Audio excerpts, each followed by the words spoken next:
We're back. YouShoot returns. Only the bravest in the business will do the show. Only the real, legitimate champion, WWE heavyweight champion, my friend, Khosrow Vaziri, the Iron Sheik. Hello again, my friend. Thank you, Sean. Pleasure to have you here. Welcome home. And thank you again to invite me. And you didn't forget about the Iron Sheik and all days. No way. Thank you, sir. And this show, Sheik, is the fans ask the questions. The fans send us the questions. The fans send us the videos, and you answer the fans for everything they want to know. All right?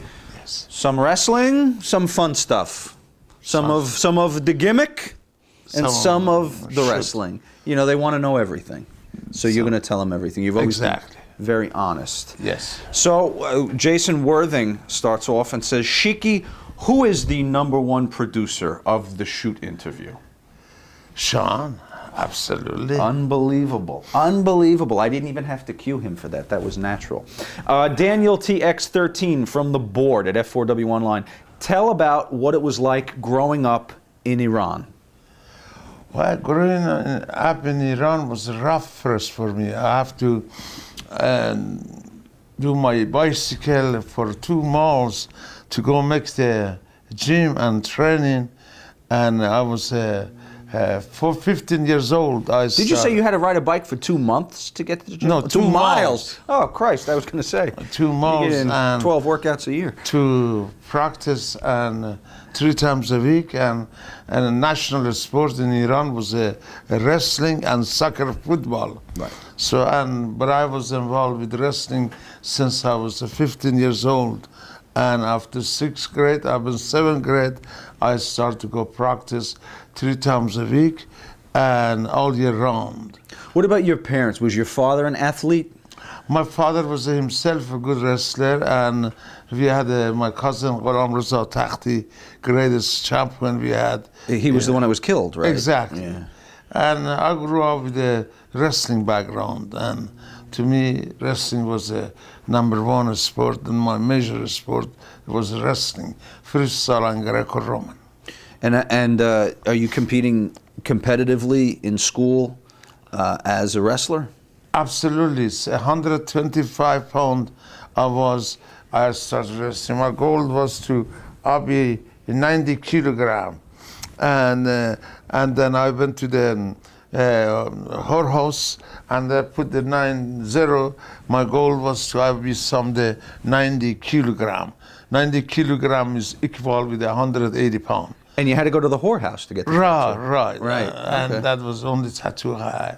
And like I said, my dream was to be Iranian champion and high school champion, and to make it to the army and national, and later on. Well, you did that, and more. You did it all. Let's see. Somebody sent the video here. Adam. Sheiky baby, all your intelligent wrestling fans know about your athletic background, but please tell us more about your educational background. Did you complete high school in your country of Iran? Did you ever attend college? Absolutely. I wrestling since 7th grade, and wrestling until I get my diploma in University of Minnesota. Only I've been 11th grade in Iran. After that, I left Iran. I come to the Minnesota. I get my diploma in Minnesota. Plus, I was 5 years AAU champion, and my team was 5 years Minnesota Wrestling Club champion. So I grew up with the sport wrestling, and my major sport in Iran was wrestling. You were a good student. You studied. You did well in your grades. My study was pretty decent, but my teacher, they noticed I was a great wrestler, and usually they give me a good grade because for my sport background. Right, because you were like a celebrity. You were becoming a very good wrestler in school. When did you first get with the ladies as a young man? Maybe 15, 16? Not really, because my dream was to be first national Iranian champion, And then and Iran also, you cannot fool around before married to the young girls, because girls' school different than boys' school because of the Islamic revolution, and the girls and boys, they didn't go same school. So, and the girls never come in the bed or never have a sex before married, Islamic way. Right. So I didn't have a sex till I come to the America. Really? Oh, Yes. I see. And I come to America, I had a lot of sex in the, because different custom, different religions. But my young days, not too much, only I was married to the wrestling mat. Yeah. On my wrestling mat, training, practice all year round till I can come get a gold medal. And then I was worried about sex. Sex was nothing, no any enjoyable for me. It was only wrestling. Wow. Maybe if they started a little younger, people wouldn't be so angry. You know, maybe guys just, you say, yeah. Maybe, Sean, but in Islamic religions, the girls never come in the bed before married. If Right. that girls go in the before married in the bed, that she get a lot of hit with his family, with the religious Islamic. Right. So most boys or most girls, there was virgin before they get married. That's okay, Brian. Right, Brian Reese, PW Insider Elite. Some pro wrestling trainers have a reputation for shooting on their students early on. When you were training to become a pro wrestler under Coach Verne Gagne, did he ever shoot on you? And if he did, was your amateur experience good enough to beat him?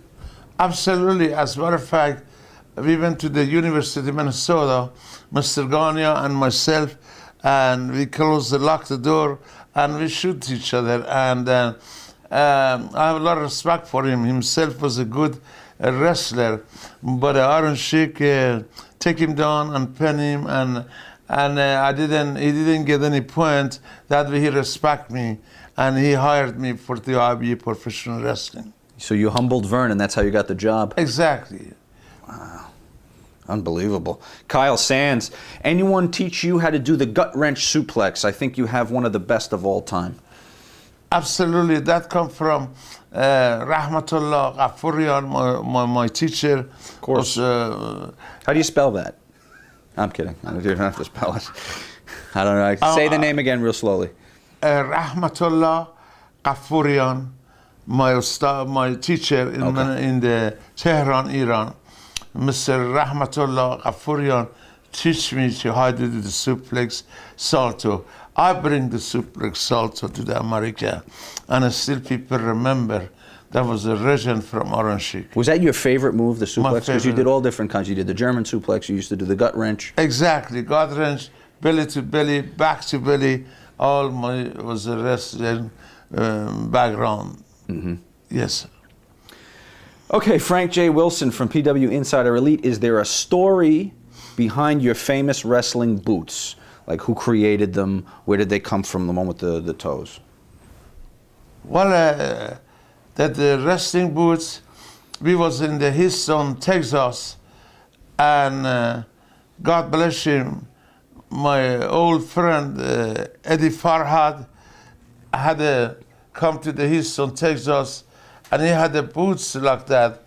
And who told me to get one like that? Superfly Snuka, Jimmy Snuka told me, Sheik, you are the real Iranian, you are real, speak Arabic and Farsi. You need the boots like that. So, and then after that, and I ordered from shoemaker to make a boots for me like that. As a matter of fact, in the Houston, Texas, some Mexican man made the shoes for me like that. You made the first pair? Right. Ah. Right. But I get the Mr. Eddie Farhad permission. You don't mind I wear the boots like you have? He said, only you can do it, because anybody else do it, I caught him. Because you are the originally from all country, and you speak the Farsi and Arabic, and only I let you use it, nobody else. So that started from Houston, Texas. And Jimmy Snuka, who should have bought a pair for himself because he used to wrestle barefoot. Exactly. Mike Sempervive from the board at F4W, your opinion of working for Ole Anderson in Georgia? Well, Ole Anderson was a tough man himself, and then sometimes he play a game with me and try to test in me. I take him down and I pen him, and Ole Anderson I get hit with him, and then he come with a screwdriver in the mat or on the wrestling mat. So Ole know I was tougher than him. I can take him down, pen him, but he used a screwdriver. That was different. Did he use it, the screwdriver? He tried to use it, but I block him. I get it from him, and the boys laughing, and then I wrestle again with him. This is just you two guys shooting in the ring before the matches or something? Before you matches, in the locker room. Wow. Should have shoved it up his ass. Right, exactly.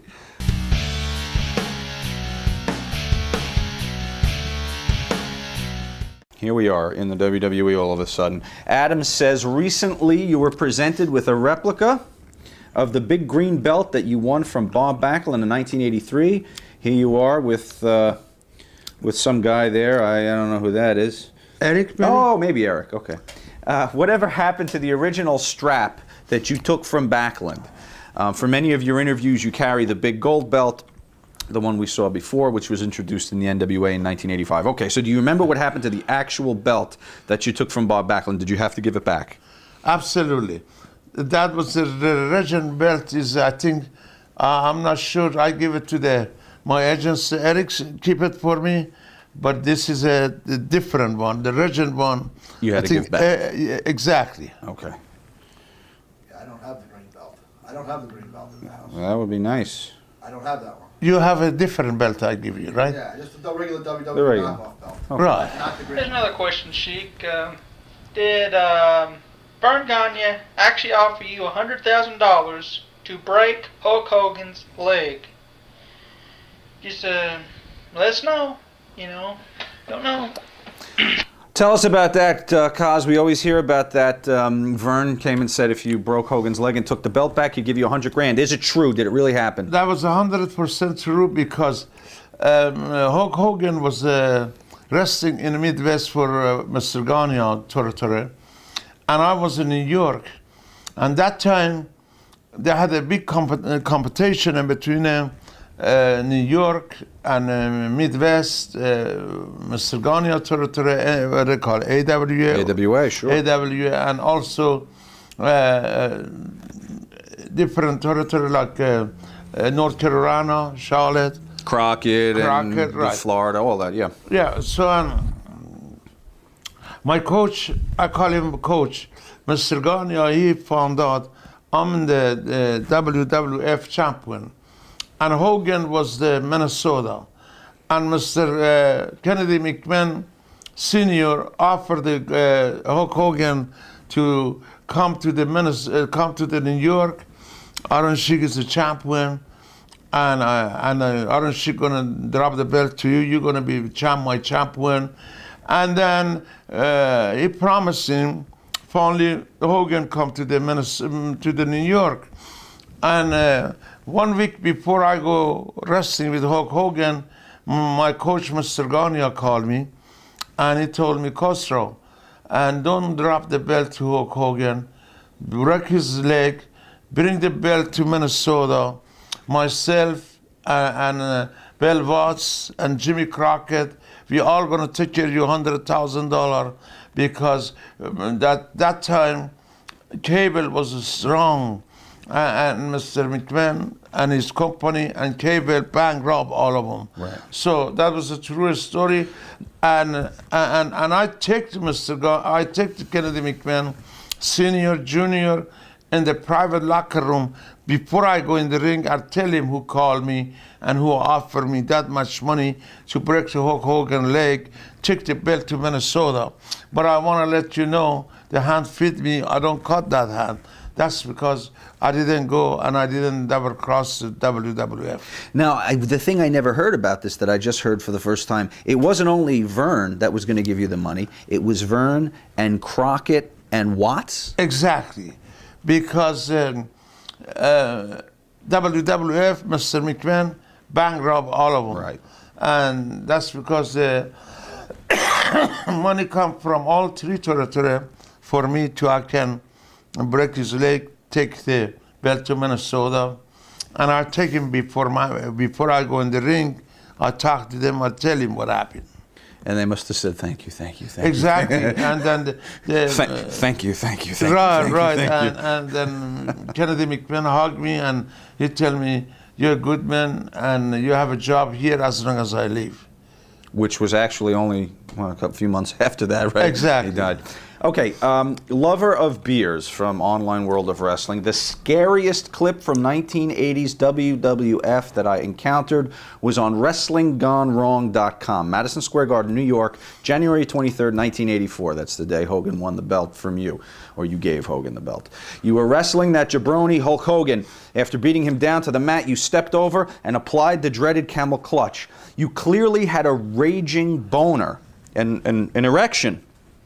What about that moment with Hogan was a turn-on for you? Did you want to break Hulk Hogan's back and humiliate him? Watch this video. You'll see this, Kaz. I don't know if you remember this. But it looks like... Okay. It's very loud.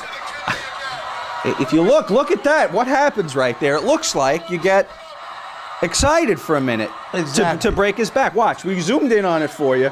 Look at that. It's like the Loch Ness Monster of Iran. Yeah, I can't believe it. Incredible. Unbelievable. And we'll just keep playing it. There it is again. Wow, Look at that. Look at. I never saw that house, but must be cameraman. He did that. I get hard. I can't believe it. Cameraman zoom. Yeah.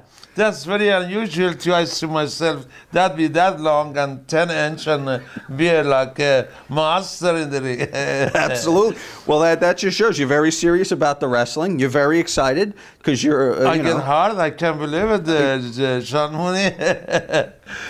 Whoever. Sean Mooney, it doesn't even matter. Jeff, another video. Jeff.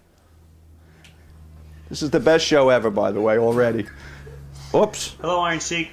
What I'd like to know is if Vince McMahon had not been able to acquire the services of Hulk Hogan, how successful would he have been in his worldwide expansion plans in the 80s? And let's say he was not successful or he didn't try to expand, would we still have the territorial system today? You know, if he hadn't picked away all the talent and put everybody out of business, do you think those promotions would still be thriving today? Would we still have Jim Crockett, Memphis, NWA world title? Would we still have the AWA? How do you think wrestling would be? How do you think it would be today if Vince had just never gotten into the business, if his dad just sold it to another promoter? What are your thoughts? Thank you very much. Well, he wants to know if Vince had never sold it. I want to go back and watch that other video again, though, because I can't believe that. I'm going to watch it again, Kaz. We have to see one more time. What the hell happened? Unbelievable, Kaz. I'll be damned. Son of a bitch. Look at that. You're all man. You are all man. Okay. All right, let's go back to that other question and be very serious. Without Hulk Hogan, would Vince McMahon have been able to take over the whole wrestling business if Hulk Hogan did not come in 1984 and if you did not agree to drop the belt? Well, everybody know I make the Hulkamania be the Hulkamania or Hulk Hogan to be Hulkamania. Without Iron Sheik, no Hulkamania, no to be biggest star in WWF or WWE. Everybody remember, I had a belt before him. I make the Hulk Hogan to be Hulkamania. And people, intelligent all-American people know about that.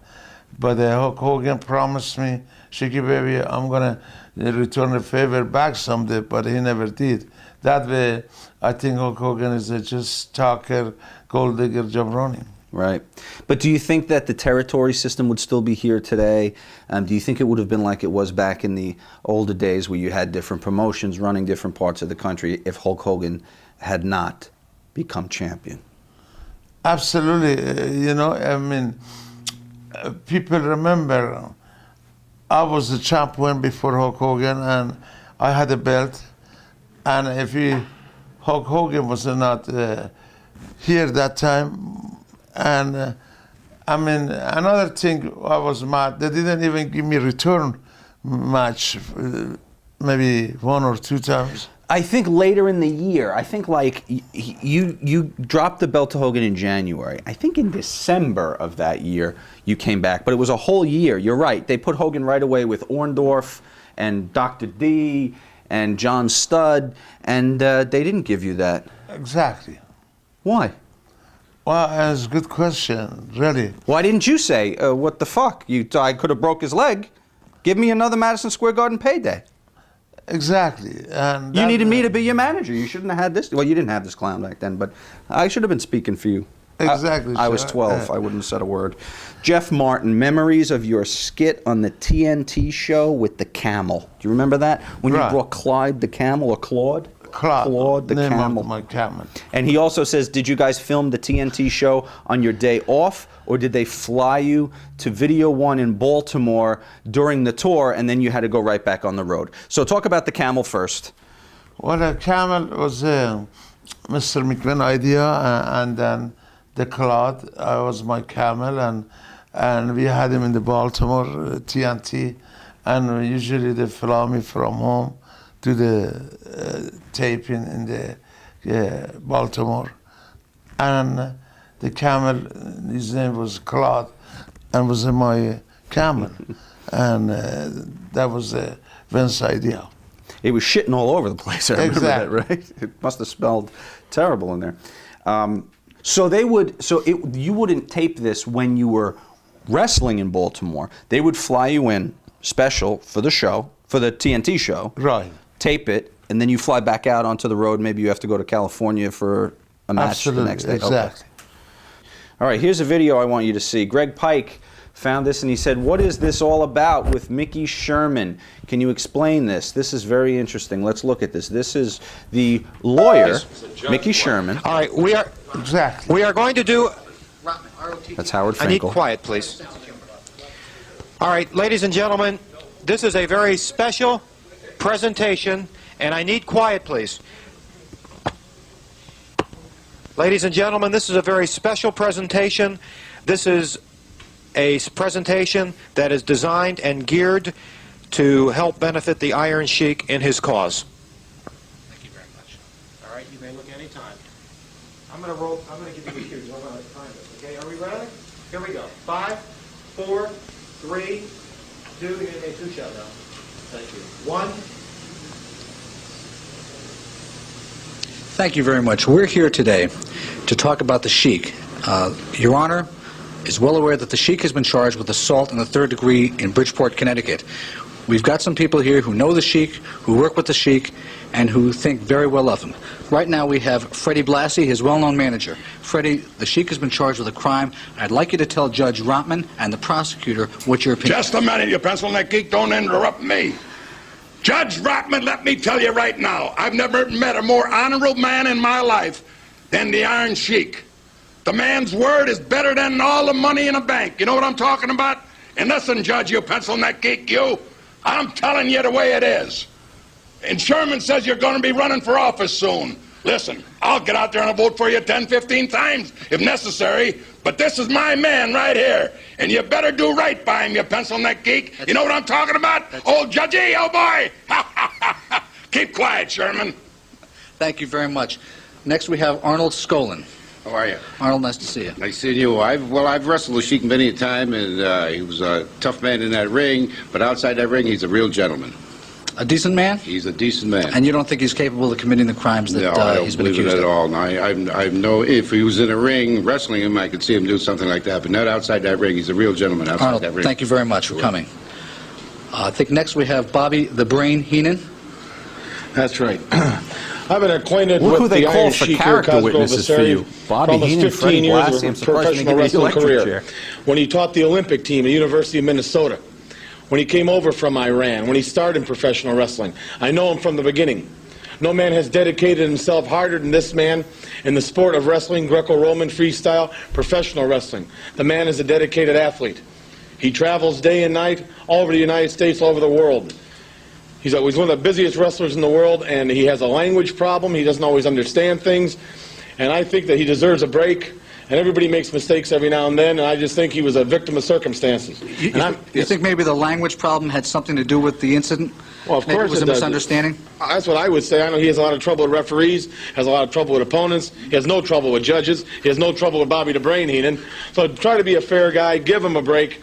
I think it's the fair thing to do. And if you do judge, I'll make sure 10, 15, 20 people vote for you. How about that, pal? Thank you very much. And, of course, Lou Albano, what else can you say? Judge, the only thing I can say is I know Cosgrove over Sheik for some 15 years. He has set a fine example, as rough and as tough as he is. He has gone with the youth. He showed people how to wrestle. He's a silver medalist in the Olympics. He's got it all together. In my book, and in your book, and the book of the people, this is a man that is a family man, has 3 children, has integrity, has decency, has honor. Yes, he's rough. Yes, he's tough. Yes, he's wild at times, but misunderstood. He does not speak the language. He does not understand the language. He can be misinterpreted. He can mispermeated, misdebulated, misubulated. But the man is one of a kind, often imitated. But Judge, just a minute. I don't care about your election. I don't care what you're running for, because you ain't bothering me. But I'm going to tell you, with all honesty and decency and integrity, this man is one of a kind. I respect him as a human being.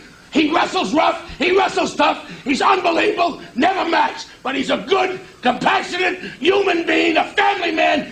Listen to me. Give him a break. He's good, he's honest, he's decent. But God bless you. But what? But do you feel strongly about it? Do I feel strong? Yes, very strongly, because I know he's misunderstood, misinterpreted, and he's a good man. If he weren't good, I wouldn't stand up for him. Thank you very much. And I'm the captain. You got it? Judge? Thank you, Lou. And lastly, of course, Mean Gene. I thank you very much, Mr. Sherman. If I may, I would like to just expostulate momentarily on the virtues of this very fine gentleman to your immediate left, Cosgrove Vasari, is known as Sheik al-Lahani, or the Iron Sheik in his country. In 1968 in Mexico City, I happened to be covering the games for NBC television, and it was at that time that I met this tremendous gentleman, of course representing his country at that time. Later, as a matter of fact, I happen to be the best man in his wedding. He has a lovely family. He's married to a very attractive Scandinavian girl from up in Minnesota. Judge, this guy is first class all the way. Granted, he does have problems from time to time with the language, but certainly you can understand that. And Judge Rotman, I've always been a big proponent of yours in all of the things that you've been doing in this part of the country, and hopefully you'll take this man into consideration when you have to put the gavel down and close up shop. I thank you very much. Thank you very much. I'd like to say this over. Hold it. I've got a collect telephone call I've got to accept.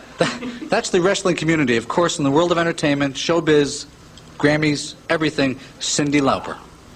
Hello, Judge. I just wanted to tell you, I wanted to talk to you. You've seen all the wrestlers here. I know the Sheik. The Sheik was in a video with me, and I had the opportunity to work very closely with this man, and I believe in my heart that he is a good man.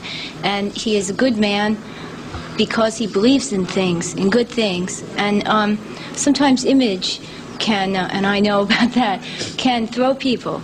And sometimes people attack people because of an image. I believe very strongly that the Sheik did not attack these people. I believe he was attacked. And this is a common case. And this is something that he deals with every day in his life.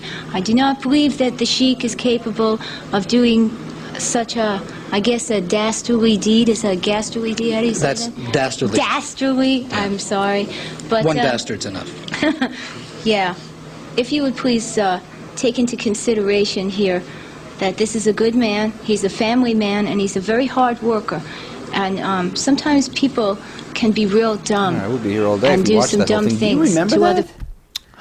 I'll be honest with you, Sean, Olivia. I mean, I don't remember. I know something was wrong, But I didn't know they all come talk about me in that days. Yeah, you know what was wrong? That Mean Gene said he was a correspondent for NBC News for the Olympics in 1968. If that's true, I'll eat a dead dog's dick. But they said apparently in Bridgeport, Connecticut, there was a problem, and you were being sued for assault of somebody in Bridgeport. Maybe one of the fans after a match tried to start something with you. I don't know. Probably, but I don't remember that one as much as I remember a Hacksaw situation. Yeah, well, that was only I remember that one. But about this, probably I don't know. I insult maybe somebody. I didn't even know myself what I'm doing that days because my English was not too good, and I'm glad that all. Support I had to come talk about me. Yeah, I was going to say all your brothers came up for you there, exactly. And your sister, Cindy. Yeah, that was a hell of a surprise to come support me. Yeah, they all looked concerned. You looked concerned. Actually, the only one that didn't look concerned was Sherman, because he was going to be getting the big check for doing the trial. Let's look at this video. Major Johnson. Iron Sheik, this is Major Johnson. Sergeant Slaughter? The story goes, one time when Andre the Giant was in the ring with Bad News Brown, he shit himself. Did Andre ever have any bowel movement issues when you were in the ring with him? Out. Okay. Yeah, Bad News Brown told a story that he was in the ring with Andre, and Andre shit his pants right in the ring. Did you ever hear that? I don't know about that. He never shit his pants while he was in the ring with you, right? No. Okay, good. Okay, Jeff Martin asks, hang on here, technical difficulty, there we go. Jeff Martin says, is Jim Neidhart nuts? Jim the Anvil, is he crazy? Well, he was kind of my party friend and crazy, but I get along with him. And he was one of your guys, one of your gimmick boys? Exactly, he was one of the gimmick men, only can handle it. Iron Sheik to come in my room, and we do that time, we do A to the Z. Only one last me to the last minutes, it was Jim Neidhart. So he was, so we had, usually probably Bob Orton was with you, right? Right. A little Bob Orton, how about a little Don Morocco? Don Morocco. A little Don Morocco, a little Adrian? Exactly. A little Piper? Little Piper. Now these are all Greg the the Hammer. Greg the Hammer, I can't forget him. Bob Orton. With Bob Orton again, right. These are A to the Z men, or these are just the green, a little bit of the green and the white, the rock, or A to the Z? Not all of them A to the Z. The only one was A to the Z can handle me was Jim Neidhart. Really? So he was the one of that whole group that could stay with you all night long? Exactly. Wow. Cindy, Wendy Richter too? No, Wendy, we make the movie with her, Daguni, California. No, Wendy Richter though, the women's champion. Wendy Richter, the lady wrestler. Yeah. Right, that. She was medicine man, only for getting medicine man, but not for everything. This is the best. Brian NDC from the board. Another video for you, Sheik. The people love you. We got so many videos. So many. All these serious wrestling questions. He asks, do you remember filming this commercial? Come wrestle anywhere with Hulk and the Iron Sheik. Okay, kids, back to class. You remember that? Yeah, I said back to class, and no. To the kids, no, back to class. Where did you shoot that? That was, I think it was Hollywood, California. Oh, you went out to California for that? Yeah, California for that. In the Warren Brothers Stadium. How much, you've got a very interesting story about your first check for the wrestling dolls. How much was the first check, 1985, for your wrestling doll? 110,000 was the first one. Unbelievable. 71 was 75,000. Third one was a 45,000. With the wrestling and my dolls that time, I made $500,000. 1985. That's exactly. That was the money. Was the money, right? Too bad my wife didn't save it to spend on shopping. How about this one? Where toughness and ability of Land Cruiser with the freedom of the wind in your hair. Toyota Bandera. You can't beat. Oh, what a feeling! Unbeatable freedom. You did the Toyota jump. Right. I can't remember. I can't believe it. You tape all of them, or you see. Shep Ramsey fan sent that in. He said, "Did you get free cars from the Toyota company after that?" Not really. No. No cars. No They didn't give you a car for that. No. They should have. They should have. I can't believe it, Sean. This is like going back to high school or something, right? You see Exactly, things you yeah. didn't see. Wow.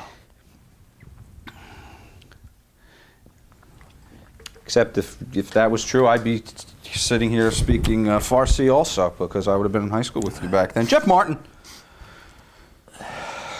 how were you paid in the 1980s in the WWF? Did they give you a check, mail you a check, or did they ever give you a big wad of cash for the week? Well, most of the time they send a check to the family, and wife handled the check, and for income tax, something like that, or she know about it. Was old days. They send a check, but anytime we need the money, we can get it every night, couple $100 advance. Advance on the next check? Right. Okay. Jeff Martin asks us, can you take us through a typical travel day or week in 1980s WWF? So let's do a day. What time do you wake up? Do you go to the airport right away? Do you get in a workout? Do you eat the shish kebab? Do you do the gimmick? What do you do? Take me through the day from when you wake up, 1980s in the WWF. Go. Well, 1980, I get up. First thing we did a little bit medicine, and I hit the gym, 2-3 hours good workout. After workout, change, shower, get ready to go on the road. You go on the road, and on the road I try to be again sociable with the boys. A little bit medicine, a little bit hard, a little bit soft, a little bit A to the Z, till we make the show, and after show same thing. Again, stop first, get their 6-pack of beer, whiskey, rum, whatever they want, and again it started with the medicine. With certain people, I did A to Z, not with everybody, because Nikola, my partner, very killing man. He didn't do medicine, he didn't do nothing. He was like a Russia Jew. Only thing he did is save money. So Nikola that was his gimmick. And Nikola, that cocaine's way too expensive, right? Imagine, yes. Oh. And so what you're saying is you'd wake up in the morning with a little help from something, a little gimmick in the morning, you do your workout, and hang out in the afternoon, a little bit of the medicine in the afternoon, do your show, do the match. Right. Then after the show, more party. Right. So you were all day long were partying. Well, I'll be honest with you, not just to me. Oh, no, not just you. I have you here. I can't ask. Right. I mean, the people I traveling with them, and they put me to get involved with that all medicinal party. But like I said, one thing was good about me, I had always moderation. I didn't do it overboard. Enough to I can get along with them, enough to I can enjoy the trip, enough to I can have energy to make the match or go in the ring or off the ring, drive, whatever. I mean, I didn't say I didn't do it, but I did it enough with moderation. But some of the boys no moderation, and I just try to handle them, and I go all day long, all night long. Moderation, but all day long, every day. Exactly. Okay. Adam K. has sent us this. Iron Sheik, what's the best road story you have of Kamala? And was Kamala a herbal medicine man like you? Kamala, medicine man? No, Kamala, and it was not medicine man. Kamala was a good, rare black man, and then he was like Nikola. Only thing they did, save the money. No medicine, no beer, no whiskey, no A to the Z, nothing. A lot of food, probably. A lot of food, exactly. Yeah. Any good road stories, being on the road with Kamala? Did you ever travel with Kamala? Well, I travel a little bit with him, but most of the time I travel with Nikola. Nikola goes to a supermarket or Kroger, get his steak. One thing I respect the Nikola, he get his steak and eggs and vegetable, fruit, come in the hotel, plug his gimmick on the wall, and then he had this cooking grill, like a grill. Yeah, exactly. Yeah. He had this cooking gimmick. He fixed nice steak and eggs. Wake me up, Sheik, breakfast is ready, lunch is ready. Because if he wants to spend money, go in the restaurant to eat, costs him a lot of money. He was a big man and he looked good. But I respect Nikola. He was a good chef, a good cook, and no gimmick, no medicine. He was a cheap man, watch his money, but he never cheat his body. That's why I respect him. Now, I was at your wedding with Nikola. How did he do in the envelope? What did he do? Eric Sims off camera. He gave me a rice cooker. He bought you a rice cooker. A gift, he gave me a rice cooker. Not an ounce of fucking cash. Just a rice cooker, which I tried to take back to the store to try to get a credit on it. Of course you did. None of the stores would fucking take it back because it's out of stock. They have all the new models out there. It was a rice cooker. I even called the company, or one of the company's websites. All right, your chapter's coming up. Calm down. Your chapter's coming up. They didn't even have They it can on cost there. you or no? Yeah, you can curse in here, Son sure. of a bitch! I'm telling you. It was probably a rice cooker someone gave him 10 years ago. Of course, it's a hand-me-down. And he gave it to you. Unbelievable. Or a repackaged gift or whatever. I still love you, Nikolai. Okay, another video from the bulldozer. Here he is. Iron Sheik, it's the bulldozer from the Off the Mark show, baby. I got a question for you. Why the fuck did you kill Kayfabe? Remember the time you were snorting coke while Hacksaw was puffing on the Magic Dragon, baby? What's your problem, dude? You fucking killed wrestling. What's the deal, bitch? Fuck, who was that jabroni? Exactly. He's a kid toucher. Don't worry about him. Do you think you killed the kayfabe because it hit the news?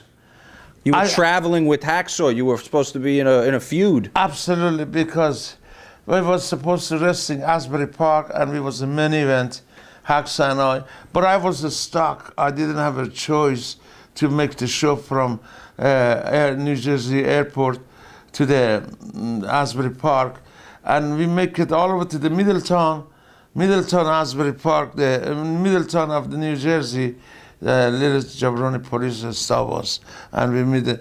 But we met the show the same night because Hacksaw's father called and they let us go to the show. Hacksaw's father was the former chief of police of Glens Falls, New York. Exactly. So he Sean. called a favor and Yes, said, sir. let them go. So you made the show and you thought maybe that they wouldn't find out? And then George Animal and the Puerto Rican man, Pedro Molares, they was agents. They come ask me, Sheik, we saw you talking to the 10 sheriff in the highway. What was this? What was the situation?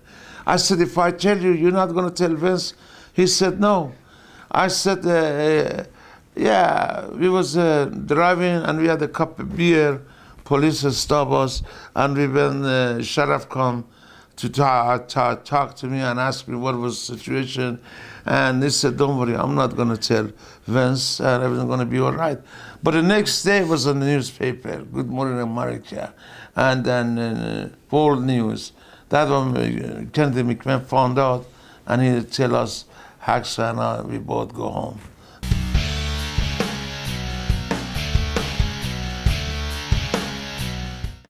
A to the Z is this chapter of the show. Let's see. Carlos from Latin America, Chile. Sheik, how much medicine do you need on your daily day? So you already told us back then how much medicine you used to do. How about today? What are you doing today? Well, today I'm just a little bit slowed down because I'm close to the 70 years old, and I have a moderation. And Nikola said it to the people, yeah, Sheik moderation is 24 hours without a stop, but it's not true. I really changed. Don't make fun of me, Eric, that son of a bitch, you know. And I really, Sean, I'll be honest with you, I changed. And I have a really moderation now. And I'm not like old days, crazy about A to the Z. And now I changed my style and I saw the lights. Okay. And all right. Well, that's good then. That's good. You'll see. Someone disagrees. Right. Exactly. Someone disagrees. The bad food. I'm just choking up on it. The bad free food that I bought you. Thank you for the bad free food. Yeah. Maddie from PWInsiderElite.com. What is the most high you've ever been? What do you mean, most high? The most you ever took. Well, my young days, maybe it depends. We make $10,000 to $15,000 a week. Sometimes we spend $1,000 easy for A to the Z medicine a day. A day? A day. Wow. Yeah, and but what do you get for $1,000 back then in the 80s? Well, you know, I mean, cup of 8 ball powder and a cup of 8 ball hard and a cup of 8 ball soft, a little bit green medicine and go to restaurant, first class, whatever you want, A to the Z, and in the restaurant, easy $1,000 gone. But now, that day is over. My agents, Eric Sims, watching me like hogs. I can't do nothing anymore. Yeah. Plus, I don't have to do it anymore. He will watch you like hogs, Exactly. believe me. Okay, video from Dylan. What foreign country has the best weed? Now, some people think that it's Africa. I say no. Them animals be getting fucked up, but check it. Amsterdam has the best weed. Psych is Holland. Holland got the bitches too. You get as many bitches you want in Holland. Tell you that right now. Scott will tell you. Come over here, Scott. Come ask the Iron Sheik who has the best weed. I have the best weed. He's got the best weed. I have the best weed. He's got the best weed. I have the best weed. Who has the best weed? I do. Me. A ringing endorsement for Louisiana State University, by the way. Yeah. If you're ever down in Louisiana, I guess he's got the best weed, so maybe you should see him. He asks you which foreign country has the best. I imagine Colombia and Hawaii and Thailand and Afghan, Iran, best opium and hashish. Yeah. Yeah, and every country I've been. Hey, he mentioned Amsterdam. Well, Holland, Amsterdam. Holland. Only they do it on the restaurant, like you go order coffee, same time you can order your green medicine. That's right. Over there is a free in the restaurant and legal. Like now, they made it California, Arnold country. You thinking of moving to California, maybe? No, I'm not enough to interested, move there? no. Okay. Sitting Duck from the board at F4W Online says, what is your favorite method of smoking? Bongs or joints? What do you mean, Sean? To make a joint or to the bong or the pipe? What's your favorite method of smoking? Both. Both. Anything, pretty much, right? Exactly. We don't condone any of this. I just want to say that, first of all. Video, Major Johnson. Another video from Major Johnson. He looks like Sergeant Slaughter, this guy. Oh, well, here you go. Iron Sheik, I want to know if you think you can beat X-Pac's freehand rolling a joint record on YouShoot of 18 seconds. Okay, that's a fair question. Major Johnson wants to know if you could beat the record on this show that was set by X-Pac. Here, watch this. You ready? Yeah. Go.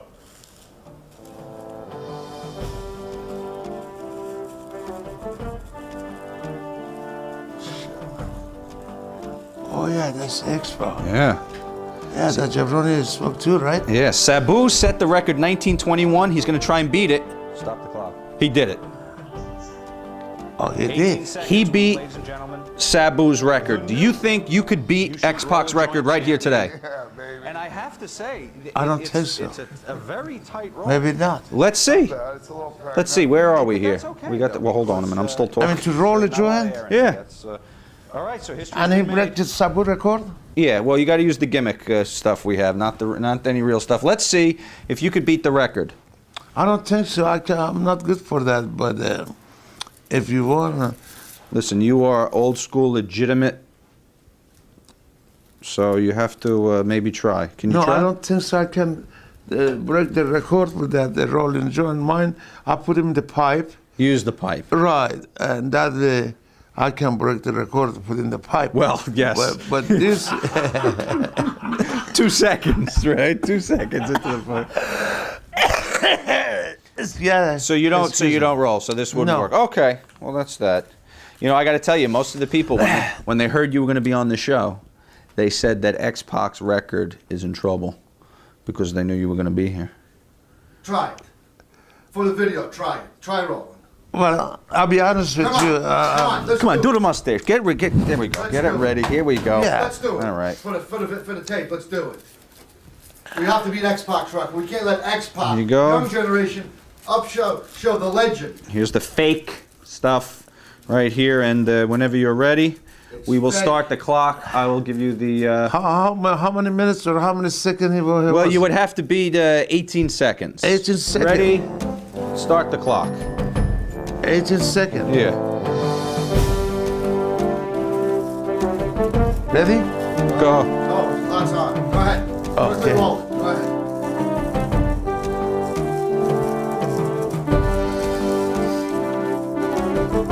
Second, right? Mm-hmm. Stop the clock. 22.8 seconds. You didn't break the record. You came very close, though. Yes. That close. You're in very good company with Sabu and also X-Pac. Very good. 22. Very good. Very good. What am I doing with my life? All right. Lover of beers from Online World of Wrestling asks you, is cocaine a hell of a drug? Is cocaine a hell of a drug? Yeah. Is it very good, I guess he wants to know. Imagine. You imagine? Right, because I use it many years. Times, so you love it. Sam6602 from the board, what was the longest line you ever snorted? The longest, probably around the 11, 12 inches. 12 inch, Jesus Christ. Stone 1981 from the board, did you ever snort ants like Ozzy Osbourne? You never snorted any insects? No. Bugs? No. Okay. Dewey from the board at F4W Online says, is it true that the Iron Sheik used to do headstands while snorting? They used to go up, put your feet up, and stand on your head to do the lines. Right, used to. Not anymore. Not anymore. But you used to do that. You used to do a headstand. For like the party when you guys were together. With the hand down, the feet up, same time. Just take a second and get the visual in your head of Sheiky doing that. Okay. All right, let's check this video here. Major Johnson again. It's Major Johnson with YouShoot. And I want to know, what's in the bag? What's in the bag? It sounds like it's time for what's in the bag. That's another intro, I guess, that got sent in here. Let's go to our usual intro here. Time to play the game! Let's see what we got in the bag today! I never get tired of that. Okay, this is a game we play, Sheik. It's called What's in the Bag. This is a wrestler's gym bag we found. Right. And I will take out a thing, and you will tell me the first name of a wrestler that you knew that comes to your mind when I show you a gimmick. Okay? The first wrestling name that comes to your mind. Okay, ready? Who is the first name? Jack Daniel? Yeah. Well, that is a name, but what's the first wrestler's name you think of when you see a bottle of Jack Daniels? Blackjack Mulligan? Blackjack Mulligan, okay. Is it because he likes to drink that or because his name is Jack too? Probably. Probably. How about one more here? Hold on a minute. Whose name comes to mind when you see this? Green Medicine? Yeah, who's the first name comes to your mind? Wrestler. Don Morocco? Okay, very good. Okay. Who's the first wrestler's name? Super Velasquez. Okay, very good.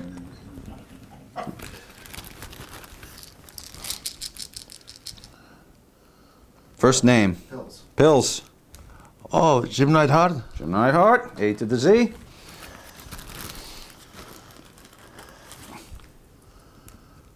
Hard stuff? Oh, hard stuff. Maybe Iron Sheik? Maybe Iron Sheik. Maybe Iron Sheik for everything, right? Maybe this is your bag. Did you bring this in, Eric? All right, one more thing. One more. Hulk Hogan? All right. I'm waiting for the day I get pulled over on the turnpike on the way back from a shoot. And I have to explain this bag to the police officer. I say, no, I do a wrestling show. Okay, back to Meet the Press. Here we go. Another video. A lot of videos today. Iron Sheik, this is John the Revelator. Have you ever been to the 12-step meeting? I heard you claim now, but how often do you go to the 12-step meeting? Did he say he's in an elevator? How often do you go? Have you ever been to one?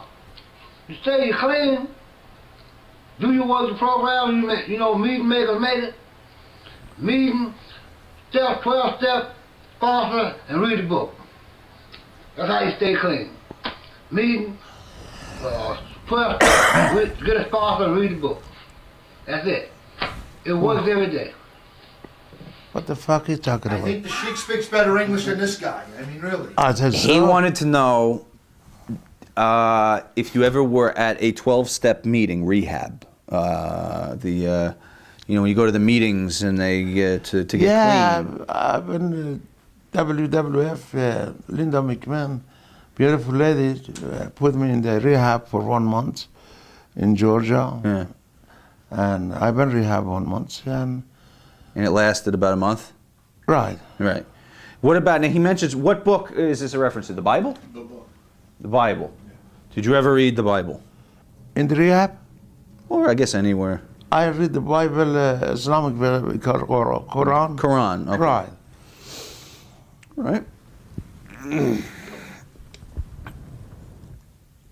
Okay, let's see here. Ross from Edmonton, Canada. Well, if it isn't the Iron Sheik. This is Ross in Edmonton, and I just want to say this, Sheik. Cutting a promo. I respect you.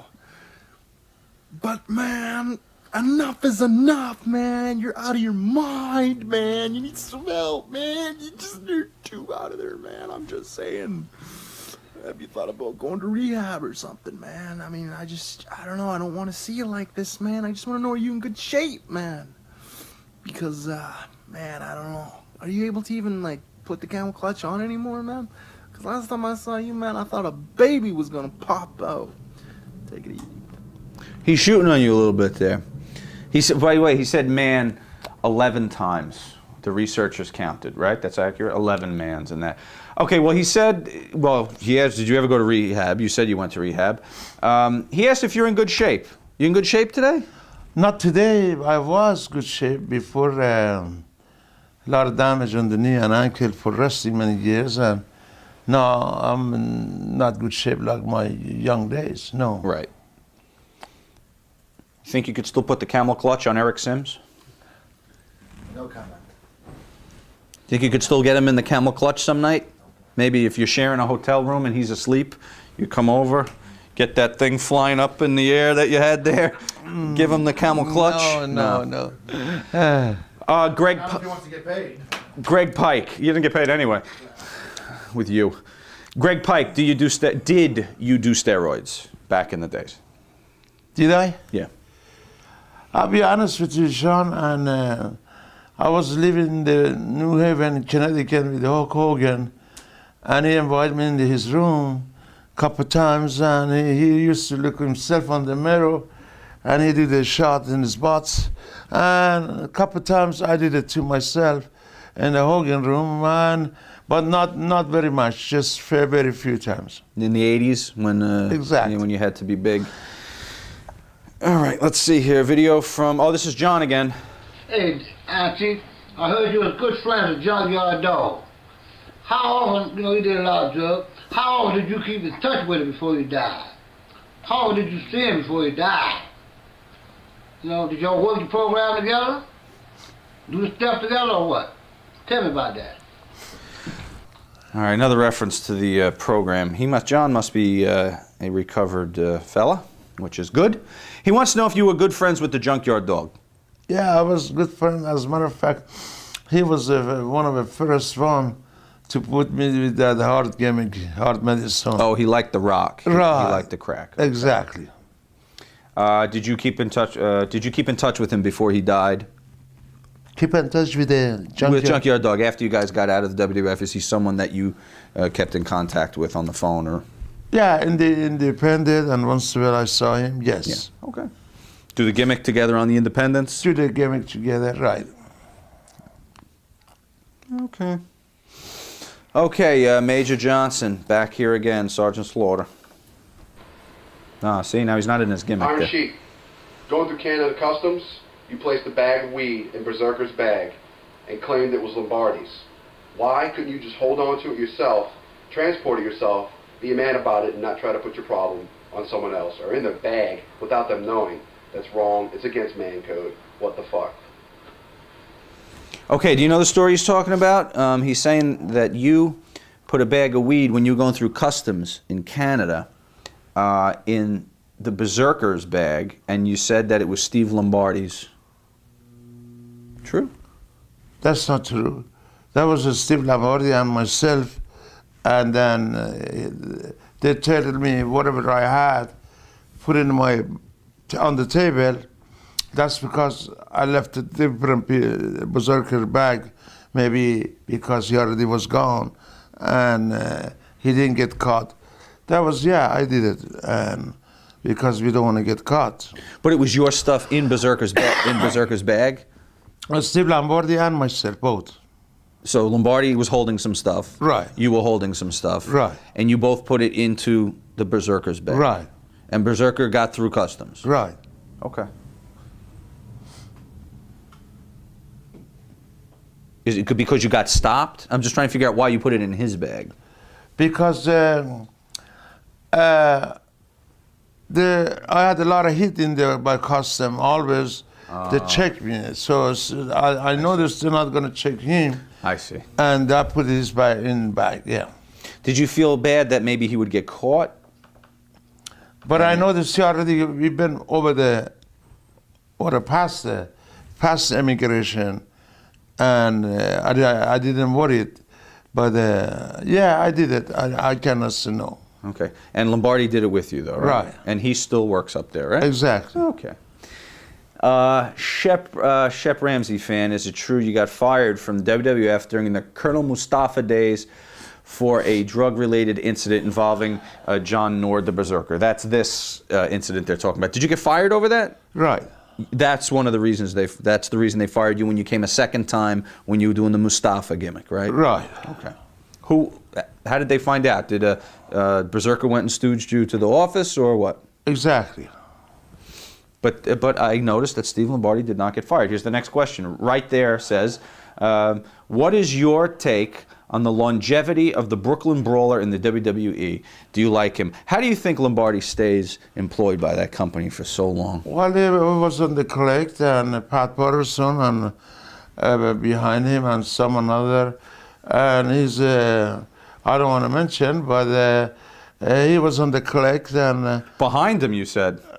Pat Patterson was behind him, is what you said? That means support him.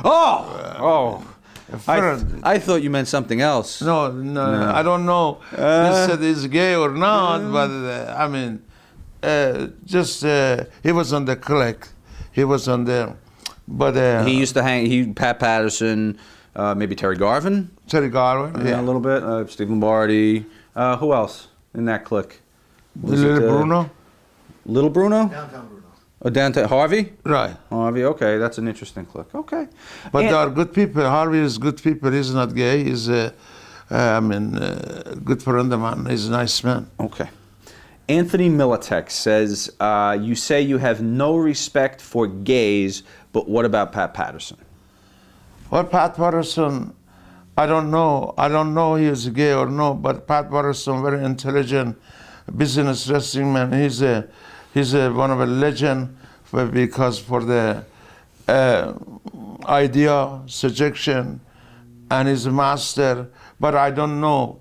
They said Pat Patterson is a gay, but I really don't know. I think he's pretty. Isn't he open about it? He was with Louis. He had like a partner in a whole. Well, a lot of people said it, and, but he never done anything to me. I don't know.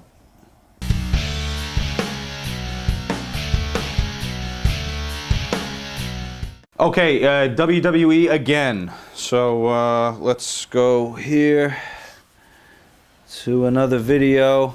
Jimmy James. Iron Sheik, you were recently on the Old School Raw. During the Slick's entrance, you decided to start your promo a little early. Then they cut your live microphone off. And you were doing your little hot, and the microphone was off. How did you feel about getting cut off on the Old School Raw? You remember you were on Raw recently, the Old School Raw that they did, and they put you in the ring with Nikola. And was there problems with the microphone? Were you aware of anything that went wrong? Because it seemed like there was a little confusion. You want me to tell that? You will come over here because no one's gonna be able to hear you, Eric. I know it's not my segment yet. Not yet. But what happened, from what I was being told, was Sheik's spot was to do his stuff, and then Slick was supposed to come out afterward. But Santino messed up the spot and brought Slick out first, but Sheik had his spot to do the promo, so that he went off and did it, and then Slick came out, so he had to wait till after the music was done to get that going. Okay. So it was Santino's mess up. Absolutely. That Italian boy fucked it up. Exactly. He fucked up your spot because you were supposed to do a whole promo there. He's supposed to give me the cue to when I do that. Right. But as Slade come, Eric is absolutely right. As Slade have to do this gimmick, and then after he done, that Italian boy is supposed to come. No, you were supposed to do it first. Or first. You were supposed to do it first, then Slick was supposed to come out. Exactly. Or after he come, he's supposed to tell me. First. Probably you were first because you were cutting the promo when the music was going on. Right. Makes sense. Well, Exactly. Matt from Boston says, Sheik, when you were at Old School Raw, did you think of slapping Santino Marello like Jim Cornette did because he blew your spot and didn't give you enough time to cut your promo? Did you think of to smack him? I should, because he fucked it up and he come in the locker room and says, he's sorry, Sheik, I forgot about it. I come to you to tell you, Sheik, what are you thinking now? But he like Eric said, he fucked it up, he forgot about it completely, exactly. Mm-hmm. Shep Ramsey fan says a few years ago you were on Raw and told Jonathan Coachman that you wanted your own talk show. And how come that didn't work out? I really don't know. I don't either. I don't know. You'd be a good host. You should have your own show, maybe. Maybe, I don't know. You can bring on all the guys you used to travel with and talk about the old days. That's what everybody wants to. I had a top show, but I wasn't ready for that, probably. Okay. You could have a show with us if you want. I'd love somebody to host this show other than me. Could you maybe become the host? Eric, could you put this together?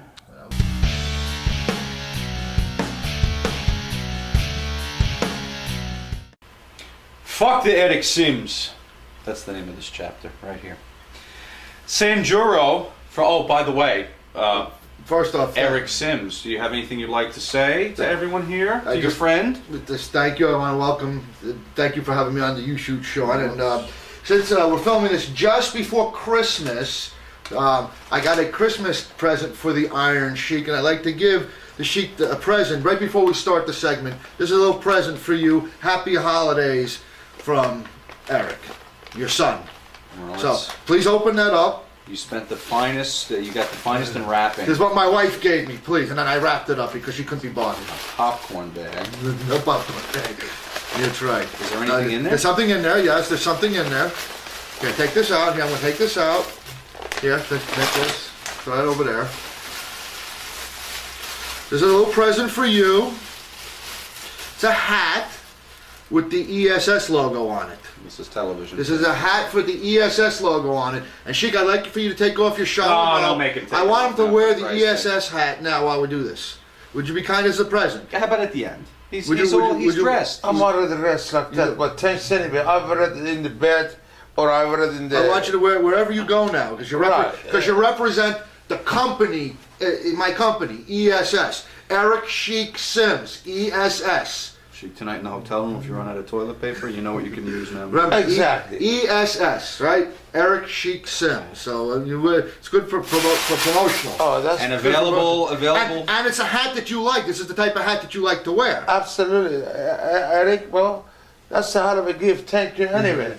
So, and I'm gonna wear it the nighttime, or I go outside to get the cold. Go outside when you go to different shows, when you go on the road, right. You represent the company, you represent your agent. Exactly. Thank you. Why you didn't make the Iron Sheik like that? We're going to do that next. First we do the ESS hat. Next we'll do the Iron Sheik.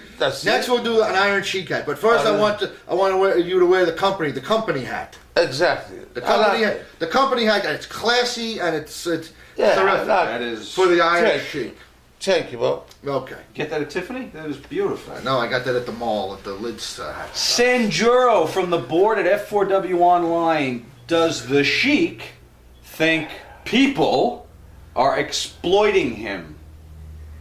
What do you think? Do you think people just try to get you to do stuff for money, Sheik? You think people just look at you, certain people, and they just see money, they see dollar signs, and they get you to do anything for money? Imagine. Imagine that. Exactly. What do you think? You think people exploit the Sheik? I do, but we're in the wrestling business. The whole wrestling business is about exploitation. You get people to do stuff that, that normally you're not supposed to do. But, for money, people will do stuff. That's the entertainment business. You're being paid to do something. Okay, let's look at this video. This is from Jimmy James. Iron Sheik, Jimmy James here. I'm representing the Bean, Boston, Massachusetts. Now, you come up here a lot and you work for Dan Mirati. So I got a question. Not for you, but for your super agent, Eric Sims. I know if he's not on camera right now, he's meddling in the back. So Eric, you get out here. How come when the Sheiky baby comes to Boston, he don't bring you? How come he's attached to the hip with Dan Mirati? And what are your thoughts of Dan Mirati? Okay. Come on, Eric. Let us know. Okay. First off, I've been with the Sheik for, say, 22 years already. And, every time he comes to the Northeast, everybody knows, you mentioned the Iron Sheik, everybody knows Eric Sims.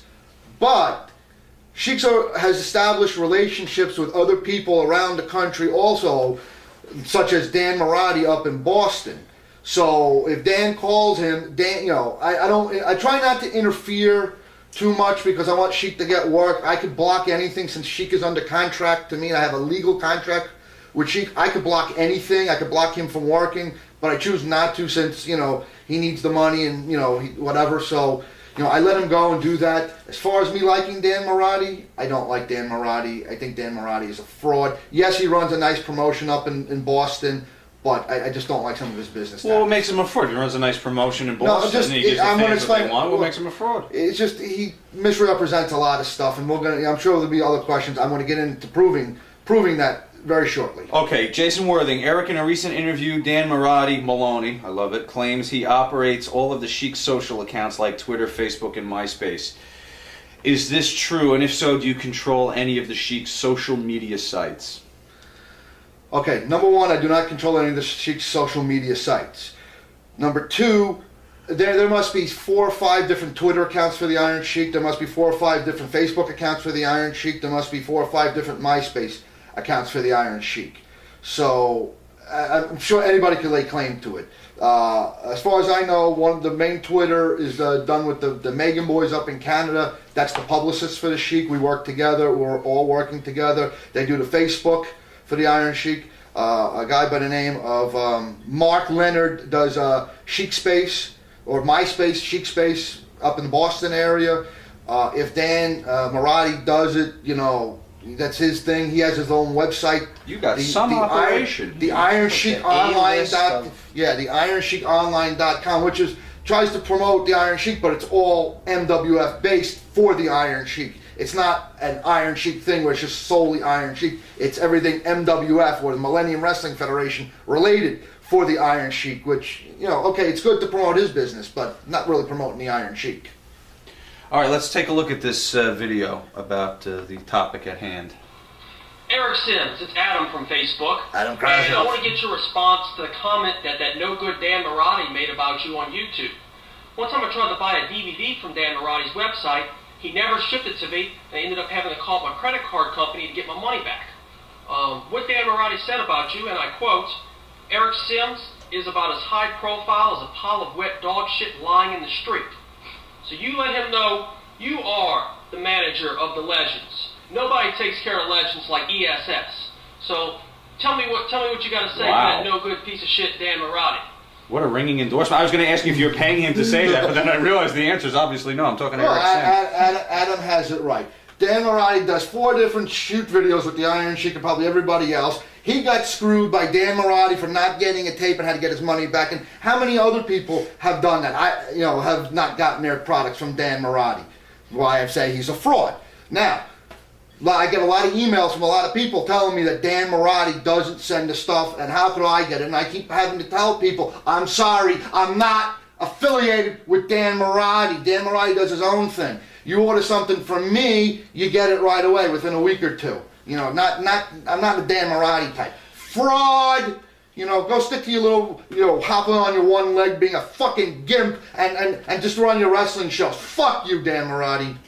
Jason Worthing says, Sheiky, is it true you were left in a car while Dan Mirati and the rest of the MWF crew were chowing down at Applebee's? Sheik, when you went to Boston to work for them, did they leave you inside of a car while they all went inside an Applebee's and they ate dinner? Absolutely, that's true, and I never forgot about that. Dan Mirati didn't show me respect, and I don't care about Dan Mirati sometimes. But that jabroni put the Iron Sheik over.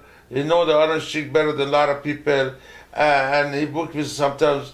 He's okay, but he get a lot of hit between that days. Left me in the car, absolutely. But he treats this guy like you've been with him 20 whatever years. You care about him as a person. He's treated this way by this guy, and when I'm not allowed there, to continue to work for him. Sheik, if Sheik chooses to go up to work for Dan Mirati in Boston, that's his business because he needs the money. I keep because we had long talks over this. Every time he comes back and he goes on a tirade about Dan Mirati. I hate Dan Mirati. It's like, don't fucking work for him. Don't fucking work for him if you don't like him. Okay, all right. It's like, so then next thing, he gets booked by Dan Mirati. Why are you going back to Dan Mirati? I need the money. What's the money? It's like, okay, it's business. So he has to go up for the business. And I'm not going to stop him because he needs to feed his family and pay his bills. Okay, Miguel Finley. And before that, I would be wrong to stop him from trying to feed his family. If I can't put money in his pocket for a weekend and somebody else can, it would be foolish of me to stop him from making that money elsewhere. Well, but you know what? But the treatment he's receiving, they're leaving him in a car. They're not feeding him. I don't like it. It's not, what... Outside of me being there and controlling everything, because when I'm there, everything goes perfectly, because I control everything from A to Z. Yeah, and that's not it. A to the Z. Not the drug issue, the transportation, the getting from points A to B back to A, keeping the riffraff away, just whatever. Miguel Finley says to the Iron Sheik, "Hello, Iron Sheik. I am a longtime fan of your matches and your promos over the year. My question is, I have heard Eric Sims' name brought up over the years, some good, some bad. First of all, how did you meet Eric Sims? What does he do for you? And what is your opinion of all the criticism put forth on him?" So first, how did you meet Eric? Well, Eric used to come when he was young. He used to come run the locker room, watch the wrestling, and all of his sons. I confronted him, or he confronted me, and he told me, "Shiki, let's go in the New York City, let's go here, let's go there, and to the sales and stuff, make money." So, and from that first I met Eric. He can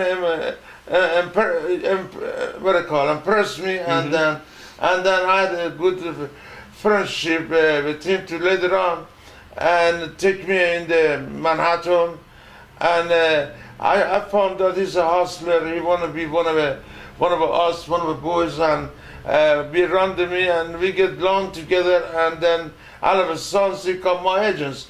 from day first, I like Eric. When we get along, I get along with him, and he helped me, take me around, show me here, there. I was a good friend. Okay. What does he do for you? What would you say if somebody says, what did Eric do for you? What do you say? Well, a lot of people jealous of the Eric. They think Eric is a bad mouth. Eric is a little bit cheap Jew, and Eric only thinking about Eric. But I really don't care about that. Eric care about me from day first. He met me, respect me, and I tell him go get that. He get it for me, bring my bag, do this, that. He take care of me that way. I like him. I get along with that. Okay, that's So very nice. you got to start slowly and work your way up. You know, you can't like a relationship. Yeah, it's like it's like paying the dues. I had to carry the bags. I drove them around. Then when my business started to change and transpire to more of the agent stuff, then we started booking them more and started getting them out, and we agreed to become. I agreed to become his agent and work. Try to book them out and do a lot of stuff, and everybody relates us together. I'll give you an example. I was at a convention back in September. I walked into the bar with Val Venus late. Carlito was sitting there. Remember Carlito from WWF? So Mickey James was sitting there. I have a complex about myself where I don't know what people know or think about me. So I'm walking in. It's like, hello, I'm Eric Sims. It's like, oh, you're Sheik's boy. Carlito said, you're Sheik's boy. So he knew me. So it's like, I'm thinking, is that good or is that bad? I'm being labeled as Sheik's boy. I think that's good because Sheik's a class act and a world-class name. So my name affiliated or getting the rub off the Iron Sheik, that has to be good. So it's like I'm happy. I'm happy for that. I'm getting recognized, and I want to know if the other boys know who I am or what I do, because if I'm helping the Sheik, maybe they want me to help them when their time is done in WWE or whatever. And that's the business I am. I'm in the talent relations business, and I have a good network around the Northeast and around the country, stronghold in the Northeast, booking talent and stuff. So that's what I get. That's what it is. We do joke. You are the butt of a lot of jokes. I've been the Sheik's fall, and even with me, I've been the Sheik's fall guy, and probably a lot of people's fall guys for many years. But you're very reliable. And when people seriously ask, and you can goof on me all you want and make fun of me all you want, but behind the scenes, you are the man. And I thank you very much. You're welcome. Thank you. Jason, Mikey, and Danny, the crew in Charlotte, that would be High Spots, says Iron Sheik. Who, in your opinion, is a worse Jew, Eric Sims or Judas from the New Testament? For those of you that don't know, Judas was the Jew that betrayed Jesus at the Last Supper. Judas is the same young man to take me to the California? Or no, probably. No. They fucking no. Listen. In the Bible. Listen, who's worse, me or someone from the fucking Bible? Oh no. Say the Bible. No. Say someone from the Bible. You think I'm worse than that? Bible? I'll be damned. The fucking Mike from dumb son of a bitch. Okay, and it said, and we would be honored if you would shoot on us. You know the High Spots? You ever hear the company High Spots? No. Okay, well just maybe look at the camera, cut a promo for the High Spots. Look at the camera there and say High Spots, whatever. Cut a promo. Oh, me or High? No, Sheik. We want the Sheik to just say the number one. High Spots number one. Go ahead. High Spot number one? Yeah, just say High Spots number one company. High Spot number one company in the world. Okay. Good. That's all you're going to get, Mike, from High Spots. Next time we want a little bit more of a rub for something nicer. Okay, next. Jason Worthing, two-part question for both parties. First, Eric, the Sheik constantly verbally berates you on his shoots, calling you a cheap Jew and a half and half. Do you take this with a grain of salt, or does it really eat at you? My role, I'm the fall guy for the Iron Sheik. Everybody knows that I'm the fall guy for the Iron Sheik. The Sheik cuts his promos, I take the abuse. I know my role, I play my part. Does it get to me after a while? Yeah, you can only take so much abuse. I know it's a work, but you can only take so much. But I know my role, and I go along with it because we make money. You like when I get berated? Great. I like when you come and support me and put money in our pockets. So that there's a trade-off on that. So. And then they ask you, Sheik, are your rants and insults to Eric a work, or do you really believe he is half and half and a cheap Jew? Well, he really sometimes get a lot of hit with the people because he have a bad, big mouth, and he only thinking about money. And also, Eric can be very, very nice, or he can be really jerk to piss off the customers. That way, he get a lot of hit with the customers because with his bad mouth, and he love the money. So, which is, I don't blame him. Eric have to be heel, I have to be babyface. For this reason, I know, the people doesn't know. But the reality, Eric is over with me, and Eric is really good man to take care of me after many years. I cannot knock him down. He's sometimes he take a lot of my money from me, but that's because he get a lot of hit with everybody. Why? Eric take the half and half. You're not supposed to take half.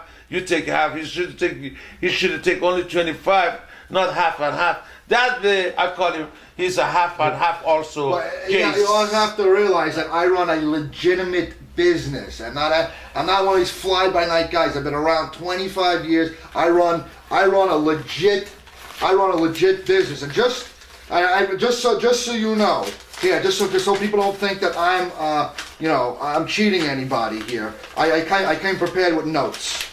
Is anyone thinking this was a mistake in the room? What do you got? I have an expense sheet. I have to go, every week I have an expense sheet. I have to cover my expenses to pay my bills. In order for me to stay in business, I have to cover my bills, okay? There's a hotel cost, there's an airline cost. Sometimes that's picked up by the promotions, bringing them in. Sometimes it's not. It has to be covered. There's gas. You have to get from point A to point B. I have to put gas in the car. It costs money for that.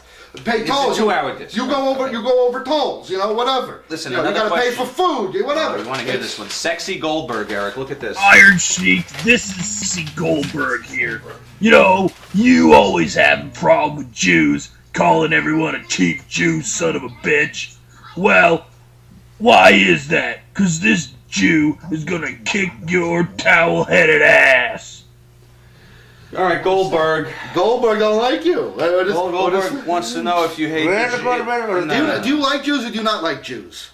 Do I? Yes. Okay, video from Stu the Jew. I swear. Sheiky baby, it's me, Stu Stone, aka Stu the Jew. Bubba, it's me, and I have a question for you. I understand you're doing this crazy shoot interview, and it's an honor to be able to be a part of it, Sheiky, and I have a question for you.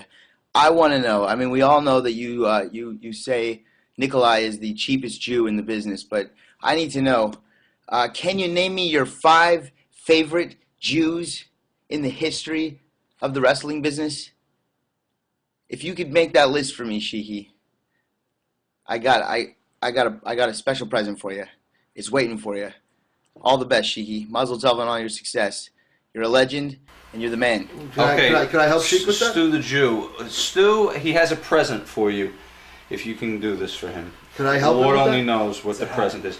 What are your 5 favorite Jews in the wrestling business? You want me to help you with this? Five Jewish people in the wrestling business. Okay. Can you name? You want me to help you name people? Go ahead. Okay. Do you like Goldberg? There's Jew number 1. Goldberg. Right. Okay. How about that? Randy Savage. Right. Jew number 2. Right. Lanny Poffo. Jew Jew number 3. Right. Dean Malenko. Right. Jew number 4. Right. And Raven. Jew number 5. Excellent. And then number 6, Eric Sims. You like all those guys? I like him, guys. Okay, those are off the top of my mind. Those are the five Jews that come to my mind. Missy Hyatt. Oh, and number 6 ESS, number 7 Missy Hyatt. Oh, Missy Hyatt, right. Who we share the same She's birthday Jew together, too? October 16th. Yes, Is she Jew too? Yeah, she's a Jew too. She converted. She converted. Well, too bad. Iron Sheik, recently you were on the Howard Stern show and you said you never received a dime for your iPhone apps. And I was just wondering, did you ever get paid for those iPhone apps? I want to address this. Going back to Dan Mirati. Originally, the deal went through Dan Mirati. Okay? Originally, because when I first saw this on the internet, being that it's Iron Sheik Apple, and I found out who it was, and I called the guy. He said it was through Dan Mirati, and you know, I was like, no, you can't do that. Sheik's under contract to me. Everything goes through me. The guy sent me the contract that the Sheik signed. Here's a copy of the Sheik of the contract. Here is the Iron Sheik signature. Okay, this is a fraudulent signature signed by Dan Mirati. Okay, I want to have the Iron Sheik sign his real name. Kaz, I want you to sign your real name. This is like no. This is important. This is important. This is an episode of Our Gang. This is where important. they have a trial. Sign your legal name, Hossein Vaziri. Yeah, write your name right on here. Goes on trial. Write your name. No, listen to me. Write your name. Write your name here as you would do it. H.K. Vasily. Now you realize you're going to hold up his signature, and now everyone's going to get it right. This is the Iron Sheik's legit signature right here. This is the signature. This is the signature. This is the signature on this contract. Let me see. This is what he signed. This is what the guy signed. That's not your signature. This is your signature. He writes in block. He does not know how to write in script, except for Sheik. Because when he finds his name, Iron Sheik, on the pictures, Iron is in block, Sheik is in script. This is a show out of control. This is a fraud, Dan Mirati. That's why I said you're a fucking fraud. Fuck you. I'm going to have my lawyers come after you. Take my pants off. You know, fuck you. You want to shoot? You just showed the signature. Fuck you. You just showed the signature for everyone to copy. No. Exactly. You showed the right. Now everyone's going to write his real signature. No, because that's only he showed it on the TV. It doesn't matter. I had to show what his legit signature is. I'll take my pen back. Thank you. And I'm sure you'll edit it right. You'll edit it right so people can't see. You're right, Sean. Boy, you have to show that my red. No, because I want to show that it's a fraud. I want to show that it's a fraud. So show a judge. You don't show that. All right, fine. Edit out his signature and just show the other stuff. J.R. Peterson. No, I'm sorry, J.R. Preston. I'm sorry, J.R. I like J.R. because he's a very creative individual. Anyone that does anything creative in the wrestling business, I like. He's the creator of the Little Iron Sheik cartoons. Oh, those are great. I love which those. can be found on YouTube. Sheik. Oh, those are great. I wonder if you can comment on these cartoons. I've spoken to you a couple of times about them, and I know your managers approve. Plural managers, you, Dan Mirati. However, I am his only manager. Do you approve of them? Do you think they are funny, or do you secretly want to give me a belly-to-back suplex? Let's look at the cartoons he made. I like them. How you doing, wrestling fans? It's the mannequin from YouTube, and look who I have with me. It's no BS, it's ESS. And we're here with the Iron Sheik, and my #1 man who puts all the stuff here on YouTube. So thank you for putting all our stuff and taking everything off of everybody's DVDs and making sure they don't make any money because they see it all on YouTube. But thank you very much. So Sheiky baby, what do you got to say?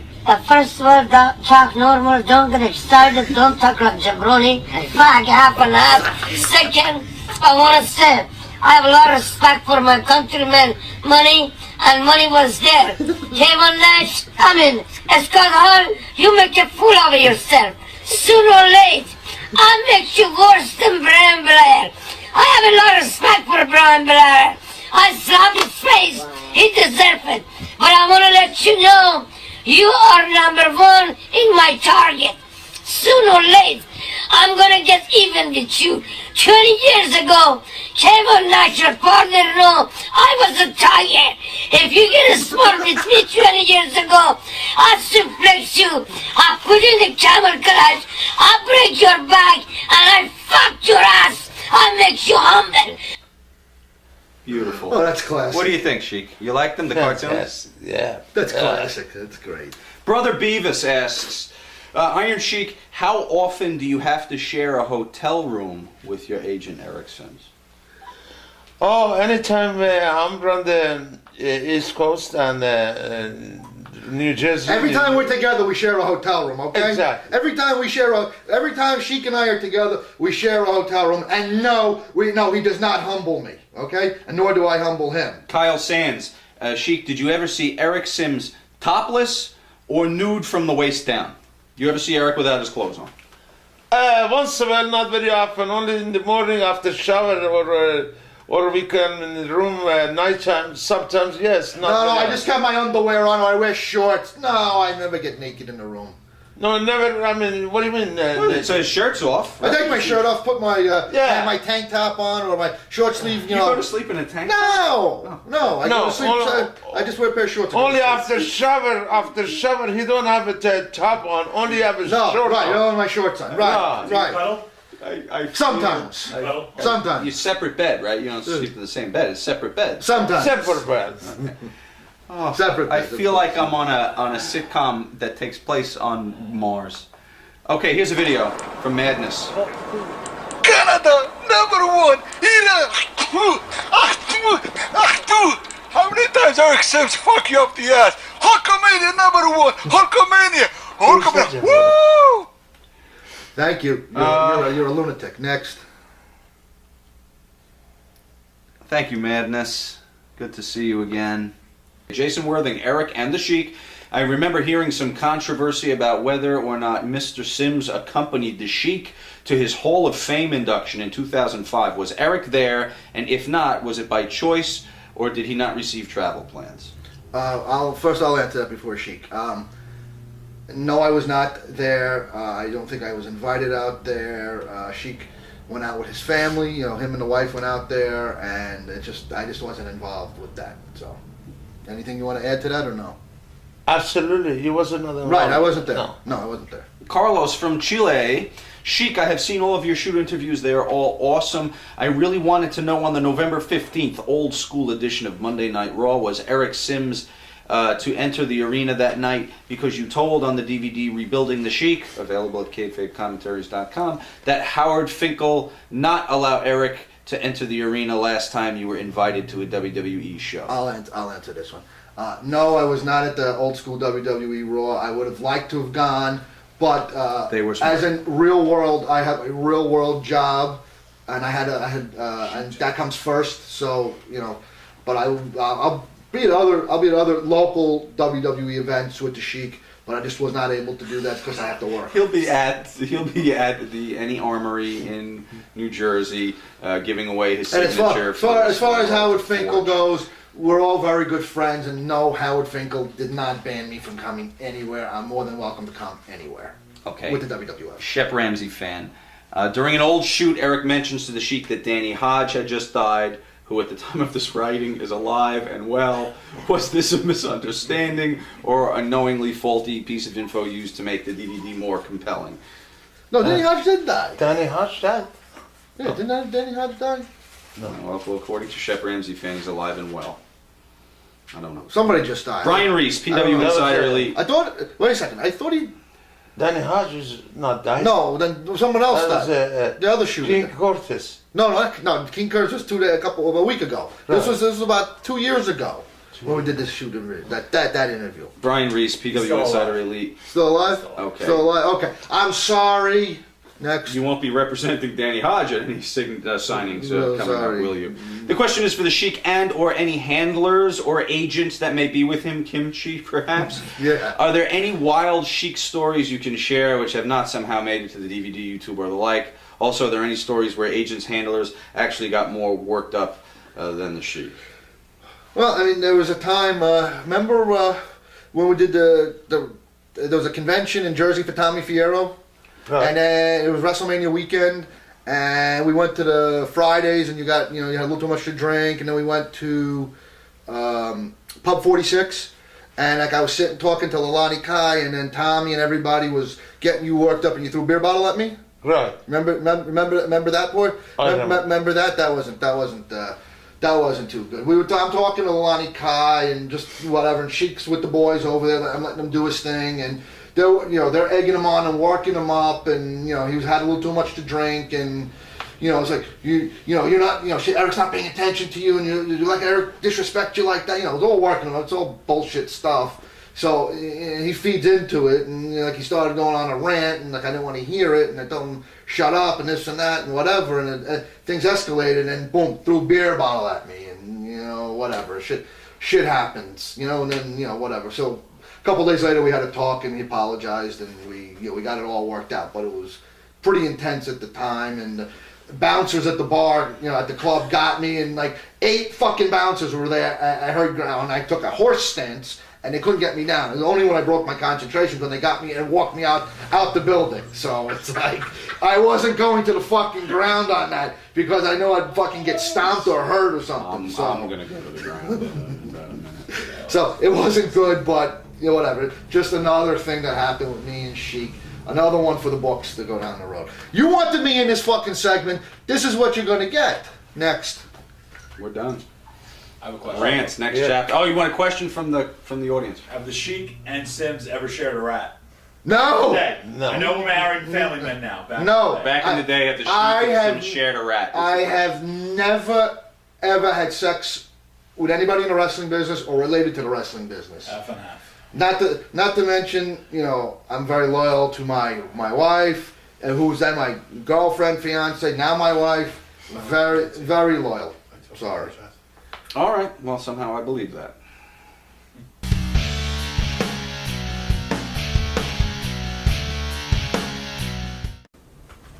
You know, there's this Four Loko stuff. You ever hear of it? I never heard of this. It's Four Loko. It's like a beer with like an energy drink and beer together. Why don't you see what you think of this? I'd like to try it. Yeah, I don't know. A lot of people. Some like it, some don't. Do I have to shake it? No, I hope not. No. You Count shake it 1 to 10. 1, 2, 3, 4, 5, 6, 7, 8, 9, 10. If it's bad, come out. But if it's good, never come out. See? Oh, you see? Yeah. You taught me something. I never knew that. Exactly. If it was bad, everything full out, come out. Is it good? Nothing come after I shake it. So this is high quality stuff. Exactly, high quality. I try it now. Okay, let's see what he thinks. What flavor is this? Orange. Kind of orange. I like it. Tasty. It tastes good? Yeah, it tastes good. Okay. Yeah, it tastes very good. On we go. Rants. Shep Ramsey fan. Have you ever heard back from Donald Trump about your arm wrestling challenge? Have you heard anything? No. Yeah, Donald Trump never took you up on the challenge? Never called me, no. All right, Kyle Sands. In his book, Dynamite Kid called you a prick. Did you get along with Dynamite Kid? Dynamite Kid was an Englishman, little prick himself, little guy. That's because he didn't get along with Iron Sheik, especially after that two brother, what was their name? Rougeau brother, they beat the fuck out of him and then send him back to the England. He lost the face. So the little prick was so little and he was so jabroni to the Rougeau, beat the fuck out of him. He lost the face. He have to leave the America, go back to England. Little prick, and nobody come from England AAU champion or world champion or Pan American champion. The little prick himself was a big time jabroni. That's because he didn't like the Iron Sheik. Okay. Shep Ramsey fan, on your last Opie and Anthony appearance, you walked off the show almost instantly after being insulted by Eric any more make me noise very mad. we can have. After being insulted by Jay Moore on the phone, would you ever return to the show? And what if you ever came face to face with Jay Moore? Go ahead, tell the story.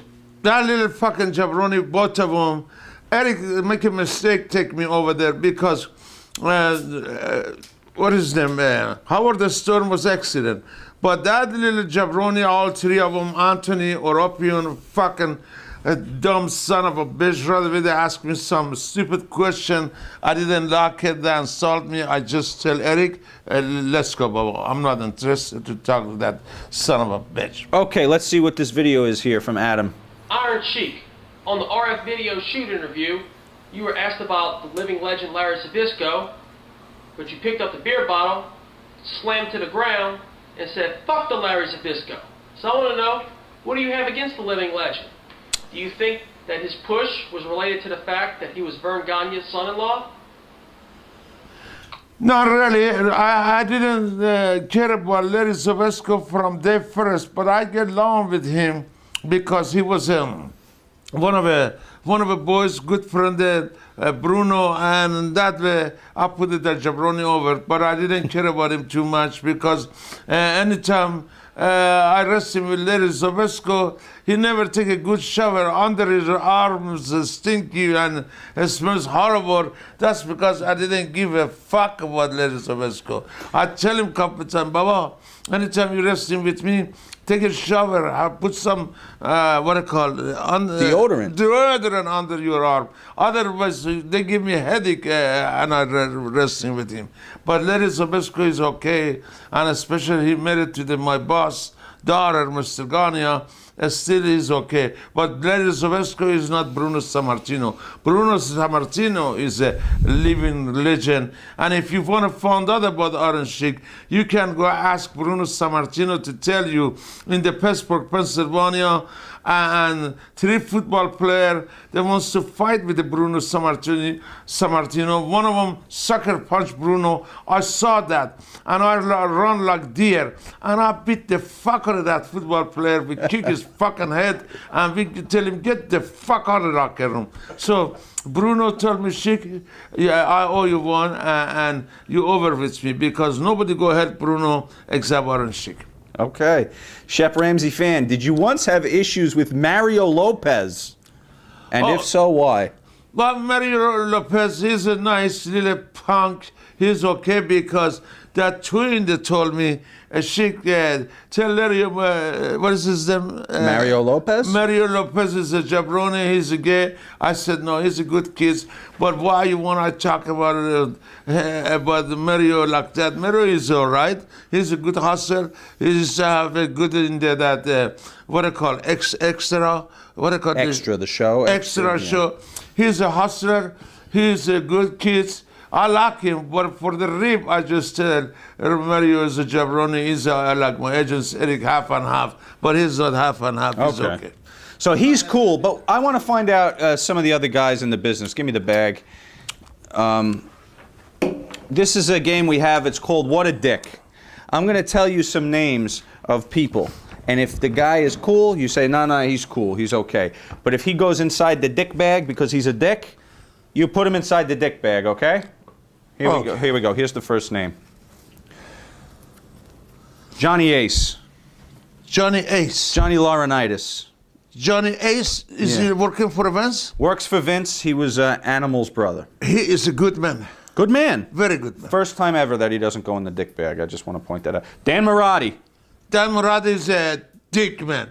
Goes in? Right. Put him in the bag. There we go. There we go. Barack Obama. Barack Obama? Barack Obama. President? Yeah. Good man. Okay. Mel Gibson. Mel Gibson, that jabroni in the...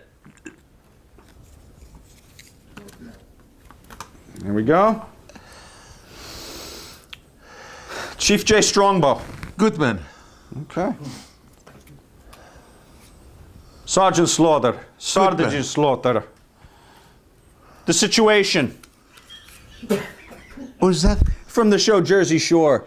He shows his abs a lot. He shows his stomach. The Situation. Must be the dickhead. I'm thinking that too. Yeah, take The Situation. Put him in the bag. There he goes. Right in there. He's from New Jersey. He's got to be a dick, right? The Megan Boys. Megan Boy? Mm-hmm. They're good men. Okay. Eric, you agree? Yes. Okay. Justin Bieber. Good man. Oh. You're a fan? You like him? Yeah. Okay. Good looking kids. Handsome. Okay. Good. Handsome man. Right. Howard Stern. Good man. Good man. The Berserker, John Nord.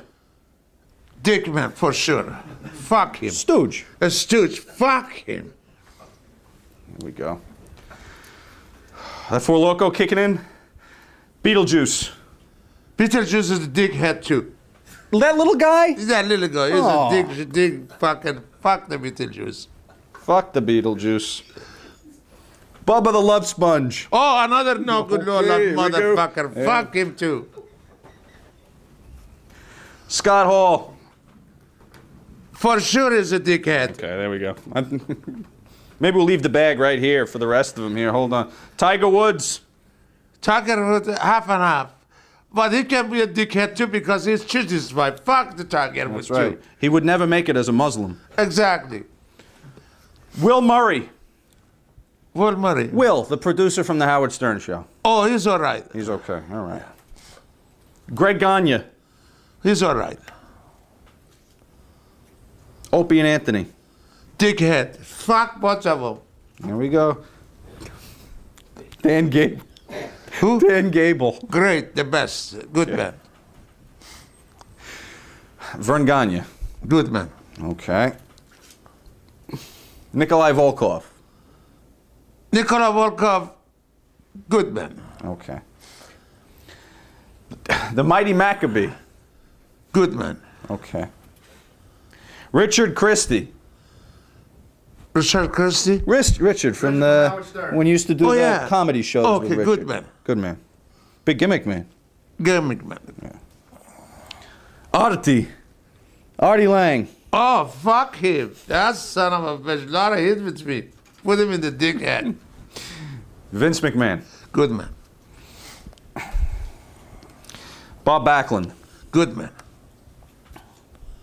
Triple H. Good man. Kevin Dunn. Kevin Dunn. The producer of the TV shows for WWE. Good man. Always, from back in the day. Longtime producer for the show. You know what we're talking about, right? Shane. Shane McMahon? Yep. Good man. He's okay. Goldberg. Good man. I don't know. You tell me. Good? Goldberg? Okay. Randy Savage. Good man. Okay. And Kurt Angle. Good man. Okay, very good. So the only people who hit the bag, well, actually we have a lot in here, don't we? Here we got Artie Lang, Tiger Woods, Opie and Anthony, Scott Hall, Beetlejuice, The Situation, Bubba the Love Sponge, John Nord, Mel Gibson, Dan Mirati. There we go. Very good. Moving right along. Another video from Brad Bingham. Hey, Iron Sheik. You know, I've seen a lot of interviews with you, Badmouth, and Brian Blair, and I just wonder, why do you hate him so much? Is there a reason? Could you go into detail? You know? Hey, man, thanks. Okay, Brian Blair. Now, of course, everyone remembers that you said you had a lot of heat with him, and then we did the roast for you. And we invited him to the roast. Right. And I was standing up there, and I asked Brian Blair if he would shake your hand. And I figured, what was it that he actually said that was the final straw? Just that he said something. Oh, you know what? He named the list of legitimate shooters that he respected that night, and he didn't say your name. And so that got you angry, and when you got up there, you smacked him in the face. How do you feel about Brian Blair today? Well, he deserved it because that jabroni, he used to brag about himself. He's a good wrestler, better than anybody, included Iron Sheik, Dan Gable. That way he get a lot of hit with me and Dan Gable. Dan Gable from Waterloo, Iowa, Olympic Munich, Germany, gold medal, and best All-American wrestler, 149 pounds, and same as Iron Sheik, 180 pounds. And you know, you can see it yourself, you can read it.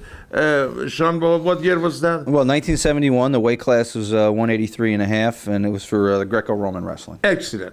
So I want to know how many times that jabroni, Brian, what was his name? Blair. Yeah, Brian Blair. He's so jabroni, I didn't even forgot about his name. He is like old douchebag, forget about him. And that's yesterday's snow. So, I mean, he was so fucked up, you can tell the national TV is better than Dan Gable, better than Iron Sheik. That's because he get a lot of hit with me. I didn't give a fuck about him. He deserved it to I slap his face so he can respect all time, which is he did after that. Just like yesterday's snow, right? Exactly. I love you so much. You're the best. Shep Ramsey says, have you ever thought about suing Brian Blair for what he said about you on his DVD? Did you hear this? No. This is the quote. Don't hit me. This is the quote. Brian Blair, and this is true? You have confirmation of this before I read this? I saw it. Okay. Brian Blair said that you molested a boy in the WWF. Brian Blair says, I found out, I could not believe that he had a young boy, a ring boy, in the room. A guy that wanted to be in the ring crew or something. First, I smelled pot in the hallway. And I'm smelling this pot, and it leads me to the door. And I'm listening. And I hear the Sheik's voice, and I hear like a lower toned voice. And the Sheik molested this little kid in the room. He's a liar, son of a bitch. He never saw that. He never heard anything. If I can do that, everybody know about it. But Blair, he's so fucked up. He's so jabroni. He get hit with his own kids. That's because he get a lot of hit with his own kids. They put him in the jail. But I'm the man. I'm a Muslim. I never did that. I never do it because I come from different world. I never molested nobody. Okay. You can believe, you cannot, if you don't believe me, you can ask my agents, Eric can tell you. He never saw that, he never heard that. I mean, today, very unusual I do that. Okay. Okay, Adam. Iron Sheik, did you ever rewatch the footage from WrestleMania 3 and see that it was Brunzell who you had in the camel clutch and not Brian Blair? That's actually true. If you notice, if you watch WrestleMania 3, you actually have the camel clutch on Jim Brunzell. Absolutely. In the Silverdome, Pontiac, Michigan, 93,000 people. I had a camel clutch from that jabroni, Brian Blair partner, Jim Brunzeller, and he was lucky Hacksaw come saving. I mean, was it not Jim Brunzeller? It was Brian Blair, I think. But it was it was Brunzell. We checked it. Yes, oh, okay. It is Brunzell. Okay, if it wasn't not from Hacksaw Jim Duggan, I was ready to break his back and make him humble. But he was lucky Hacksaw come save him. Right. Okay. There we go, Brad. Once again. Hey, Sheiky baby. You know, I was sitting here the other day watching the roast, Ring Roast 1, and I was just wondering, what do you think about the roast? Did you like it? Also, what do you think about Scott Hall's, interrupting, ruining your night? And also, I got to ask you this. How did it feel to slap that jabroni Brian Blair? Hey, thanks, brother. Love you, Sheiky. So what did you think of the roast? Available at kayfabecommentaries.com, Ring Roasts. The roast was beautiful, and everybody was had a good time, except that jabroni Brian Blair get hit between two. He deserved to slap him to get the respect all-timer. And another jabroni fucked up was so bad, Scott Hall. Scott Hall, he was so fucking drunk and fucked up, worse than Brian Blair. I wish I was 10 years ago if he did that. I suplex him, I put him in the camel clutch, break his fucking back, make him humble. But now, both of them was fucked up that night. Okay, here's another video. This is from the Bulldozer. Sheik, I know it's tough. I know it's hard. Camera, keep right there. I'm not talking about me. Sheiky, how does it feel knowing that you got punked out by someone even dumber and crazier than you? It was the Ultimate Warrior. It was a wrestling convention. It was a slap to the face of Eric Sims. How about it? You remember the convention he's talking about when you went up to meet Ultimate Warrior and what was it that he wouldn't shake your hand? Absolutely. Actually, that was Eric's fault because Eric wanted to take me over there and we take a picture together. Eric can sell the picture, but Eric deserved to slap his face because that fucking jabroni, like Bruno Sammartino said, he should have come to us and Eric took a picture because Eric was fault to take me over there and then that jabroni, he don't want to shake hand to me. I asked him why, for what reason. He said because I tell everybody he is a gay, he's a fag, and he says to himself, somebody give him money to fuck his ass in Georgia.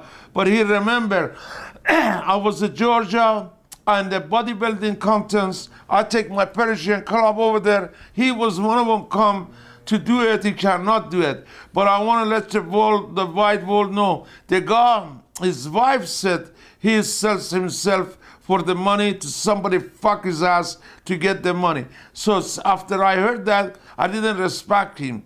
I didn't care about him. Fellas, I didn't say it. In the Encore magazine, newspaper, they write about him. He's a fucking fag, he's a gay. And I get mad at my agents, Eric, that's because Eric deserved to slap his face because he took me over there to take a picture. But ultimately, you was embarrassing for the Bruno Sammartino or Iron Sheik to you be same locker room, change your clothes, take a picture because you are gay, you are fucking fag, and that's because you lost the face. You have to leave the WWF. Shep Ramsey fan, is it true that Lanny Poffo confronted you at a convention because you said in a shoot that Lanny Poffo might be half and half? No, Lanny Poffo and his brother, they are cheap people. Jewish people, Jeep people, but they are not half and half. Not half and half. And so Lanny Poffo never came up to you at a convention and said anything to you about that? Well, he come talk to me in the convention, but I tell him you're a cheap Jew, but you're not half and half. You and your brother just watch the money, but you're not half and half. Okay. The Punisher writes, at a convention a few years ago, Randy Savage said Sheiky was legit crazy and always working the gimmick. Later on, he went to tell a few indie workers how the Sheik burst into his hotel room, took his weed and coke, and never shared or gave anything in return. What does the real champion, the Iron Sheik, have to say about Savage's claim? He says, thank you, I love you, Sheiky baby. He said that Randy Savage said that you ran into his room, took his coke and his weed, and never shared. That's what he said? Savage said. No, opposite. He come in my room, they take the gimmick and they use the gimmick, but they never return the favor back. That was, there was a cheap Jew son of a bitch.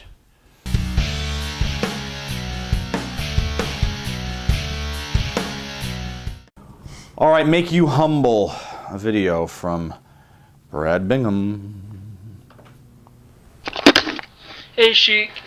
You know, I've always heard, in interviews you say you want to make people humble, suplex them, put them in a camel clutch, break their back, and fuck their ass, make them humble.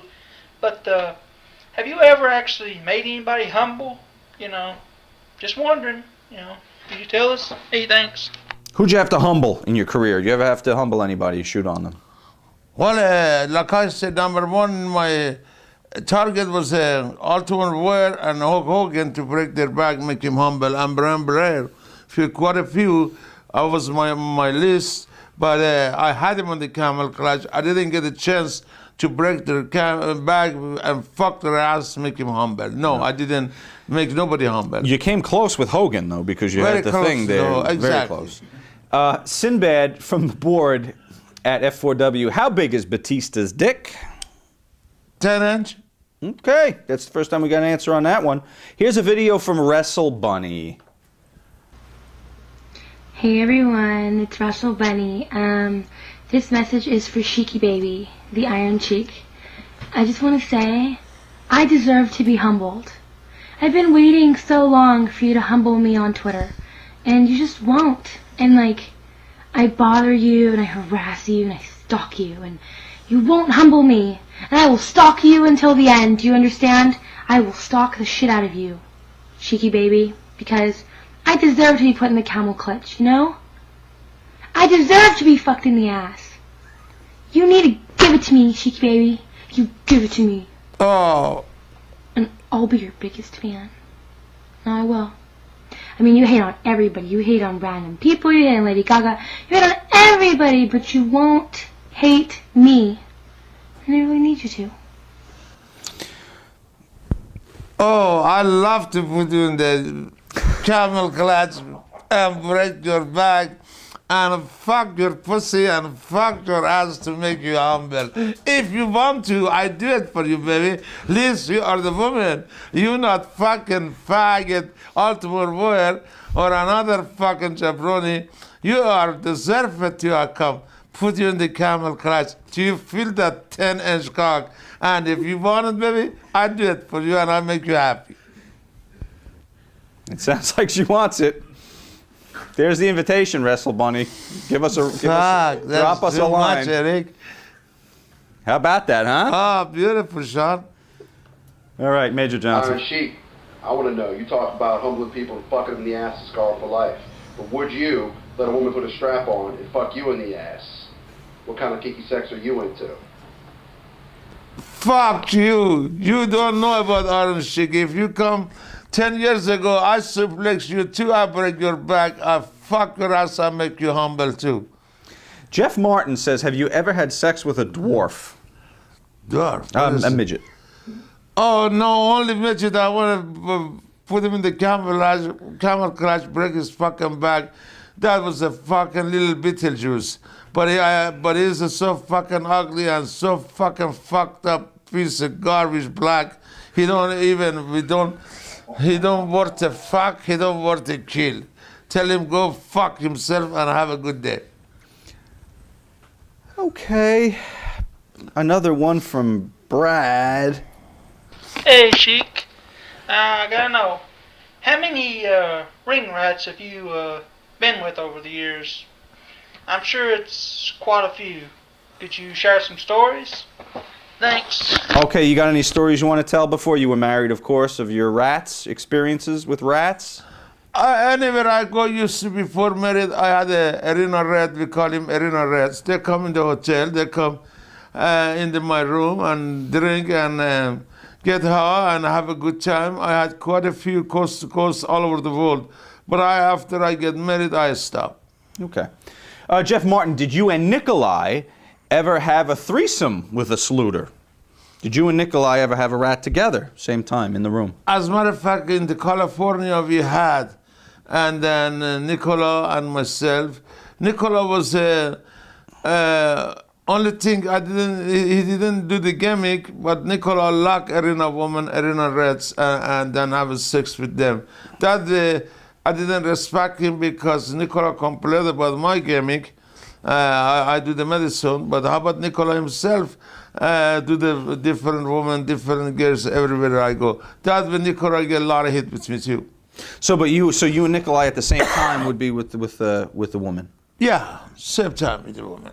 Tag team champions, right? Tag team champions in the bedroom and in the ring. Does he sing the national anthem at any time during that? Not all the time, sometimes. Or something. Okay. Does he leave the hat on? Here's a video from the kitty cat. Hello,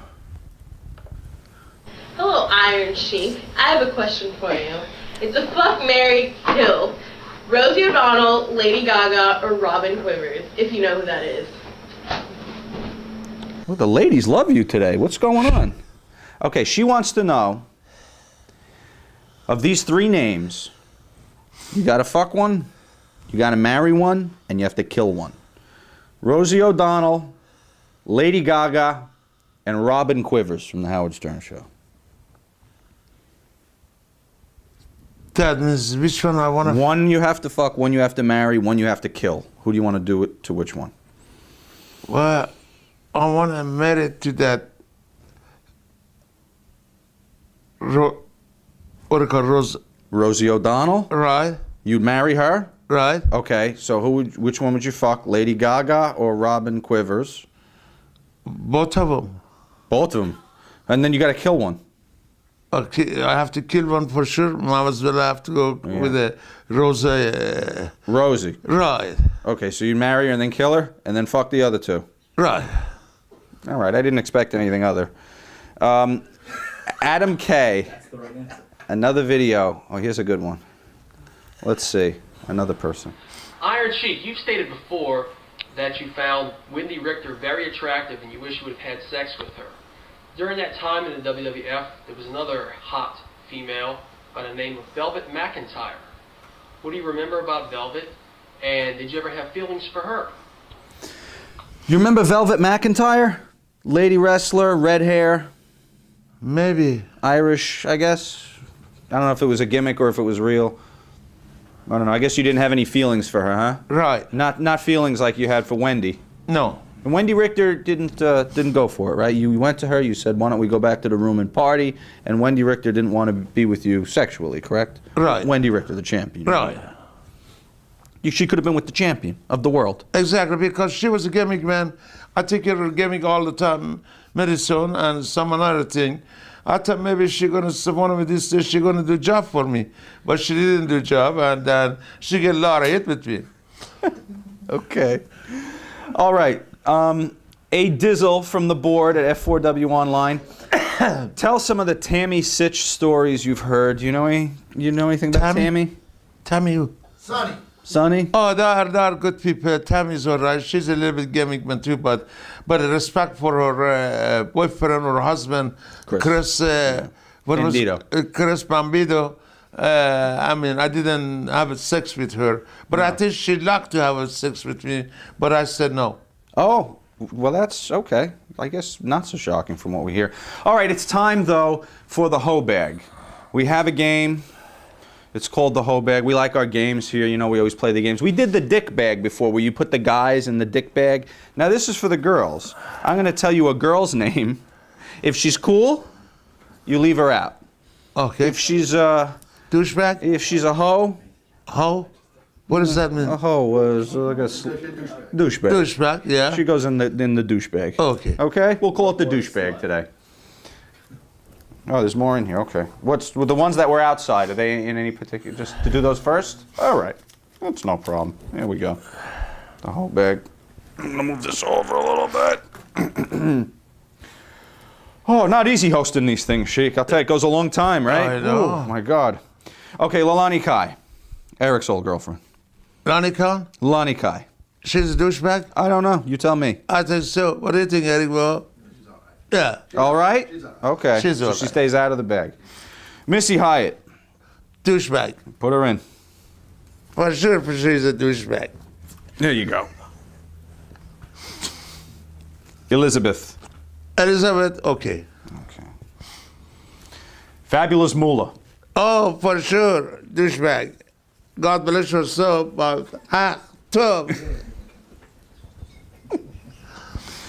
Wendy Richter. Douchebag. There we go. Linda McMahon. She's all right. Okay. Stephanie McMahon. All right.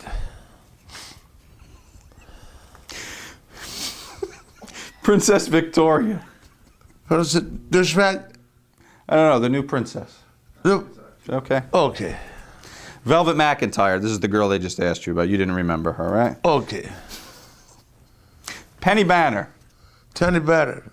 I don't know her. She's okay. Mildred Burke. Douchebag? No? Okay. You remember these, the old school wrestlers. Joyce Grable.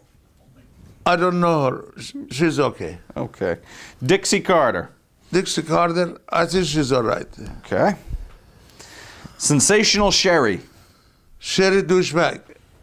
Really? You had heat with Sherry? Sherry Martel? Yeah. No, Sherry Martel was okay. Yeah, I get hit a little bit with her, but God bless her soul. She was. She can be a douchebag or she can be good. But I think she was a little bit douchebag. Okay. Well, she's moved on to the great big God bless her douchebag soul. in the sky. Right. Judy Martin. Judy Martin. Okay. All right. Donna Christianello. Okay. Miley Cyrus. Okay. Desiree Peterson. Okay. Hillary Clinton. Oh, douchebag? Yeah. Douchebag? Bill Clinton's wife? No, she's okay. Okay. Snooki. Snooki. She's on the same show, Jersey Shore, as The Situation with the abs. I think she's douchebag. Okay, put her in. Sorry, Snooki. Sarah Palin. Oh, Sarah Palin, that bitch, she can be a douchebag too. Put her in her fuck her. She tried to be president. That one you talking about. Forget about that bitch. Yoko Ono. I don't know her, but I think she's okay. She's John Lennon's wife. Oh, John Lennon's wife. Yeah. She's okay, I guess. Yeah. Medusa. Medusa the wrestler? Yeah. Medusa wrestler, half and half. All right, we haven't put him on. Mae Young. Mae Young, 87 years, she's all right. All right. Very nice. Only a few.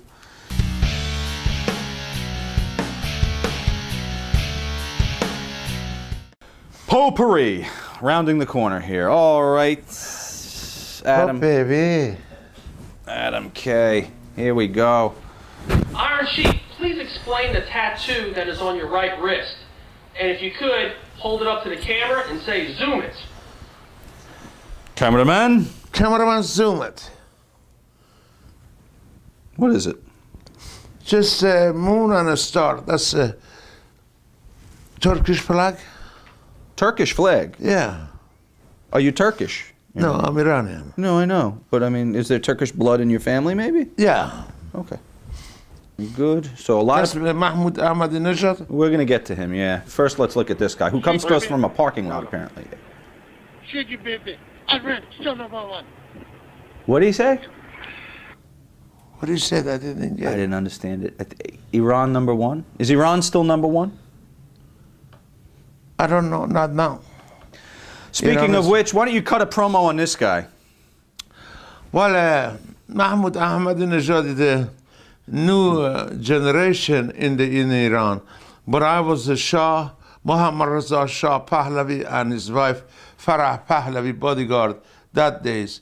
And after Shah, Iran, and they killed Ghulam Reza Takhti, or Takhti committed suicide, whatever, and we all left. And Shah have to leave the country too. Shah was different than Mahmoud Ahmadinejad.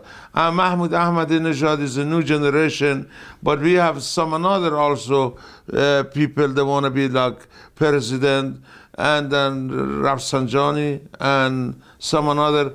And I mean, I grew up with the sport, not too much politician, but Mahmoud Ahmadinejad get a lot of hit with these people too. The Fat Man After Dark wants to know, how did you feel about the movie The Wrestler with a character called the Ayatollah whose finishing move was the camel clutch? Did you get any movies or credit from the filmmakers as they totally ripped off your well-established gimmick? Absolutely. That was my part. That was my gimmick. And somebody else used it.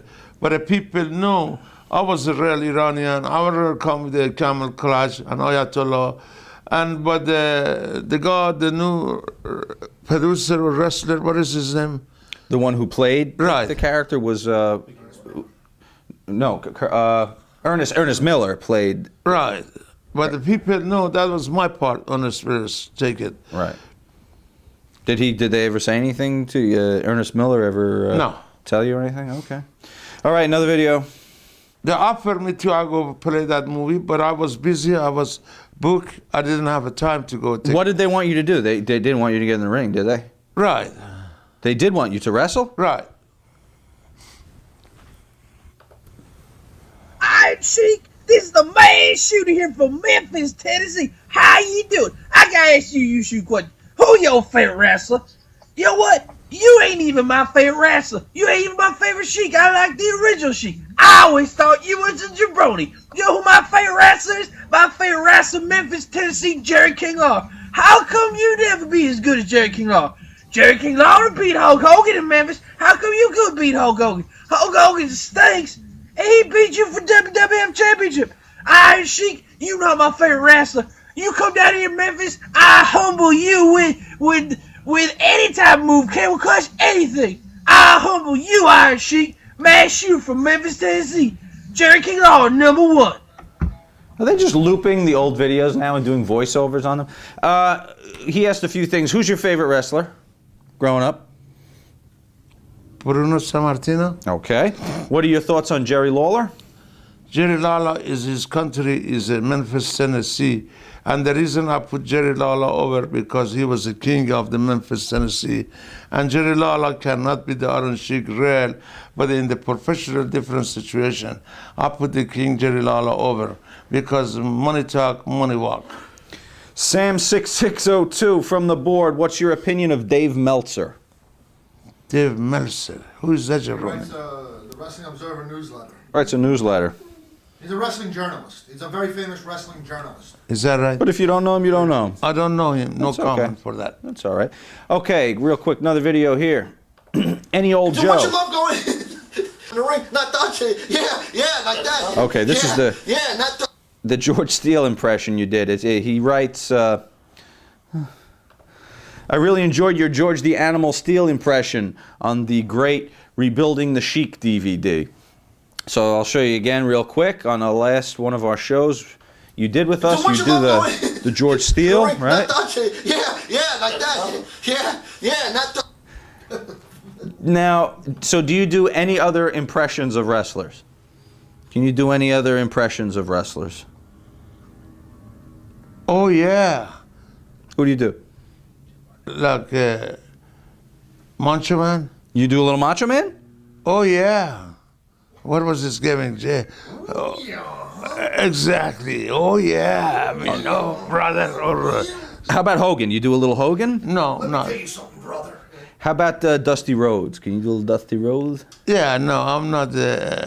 Can do it. How about Ultimate Warrior? Fuck the Ultimate Warrior. Okay. I don't want to do the same gimmick. He's not man enough to do like at least Hulk Hogan is man. Oh yeah, brother. Yo, whatever, you know. All right, let's take a look at Rachel. Hi, Iron Sheik. Rachel here.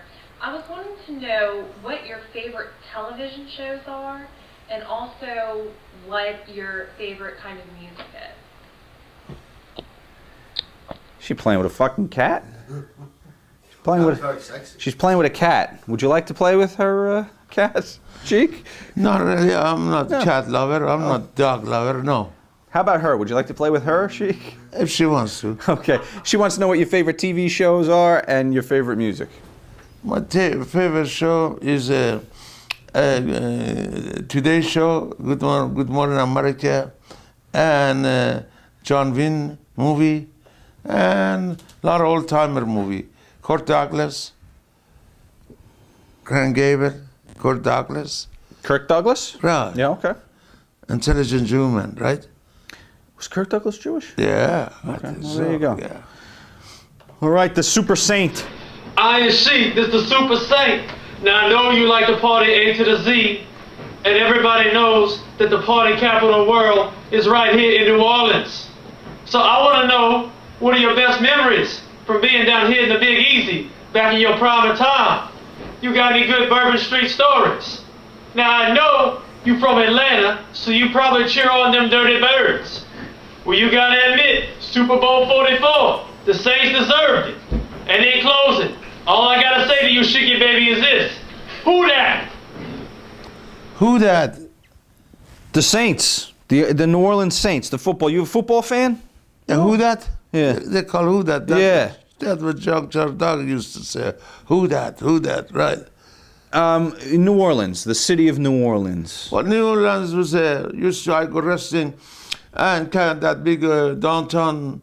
After that, we go Bourbon Street, lot of fun and lot of coon ass over there.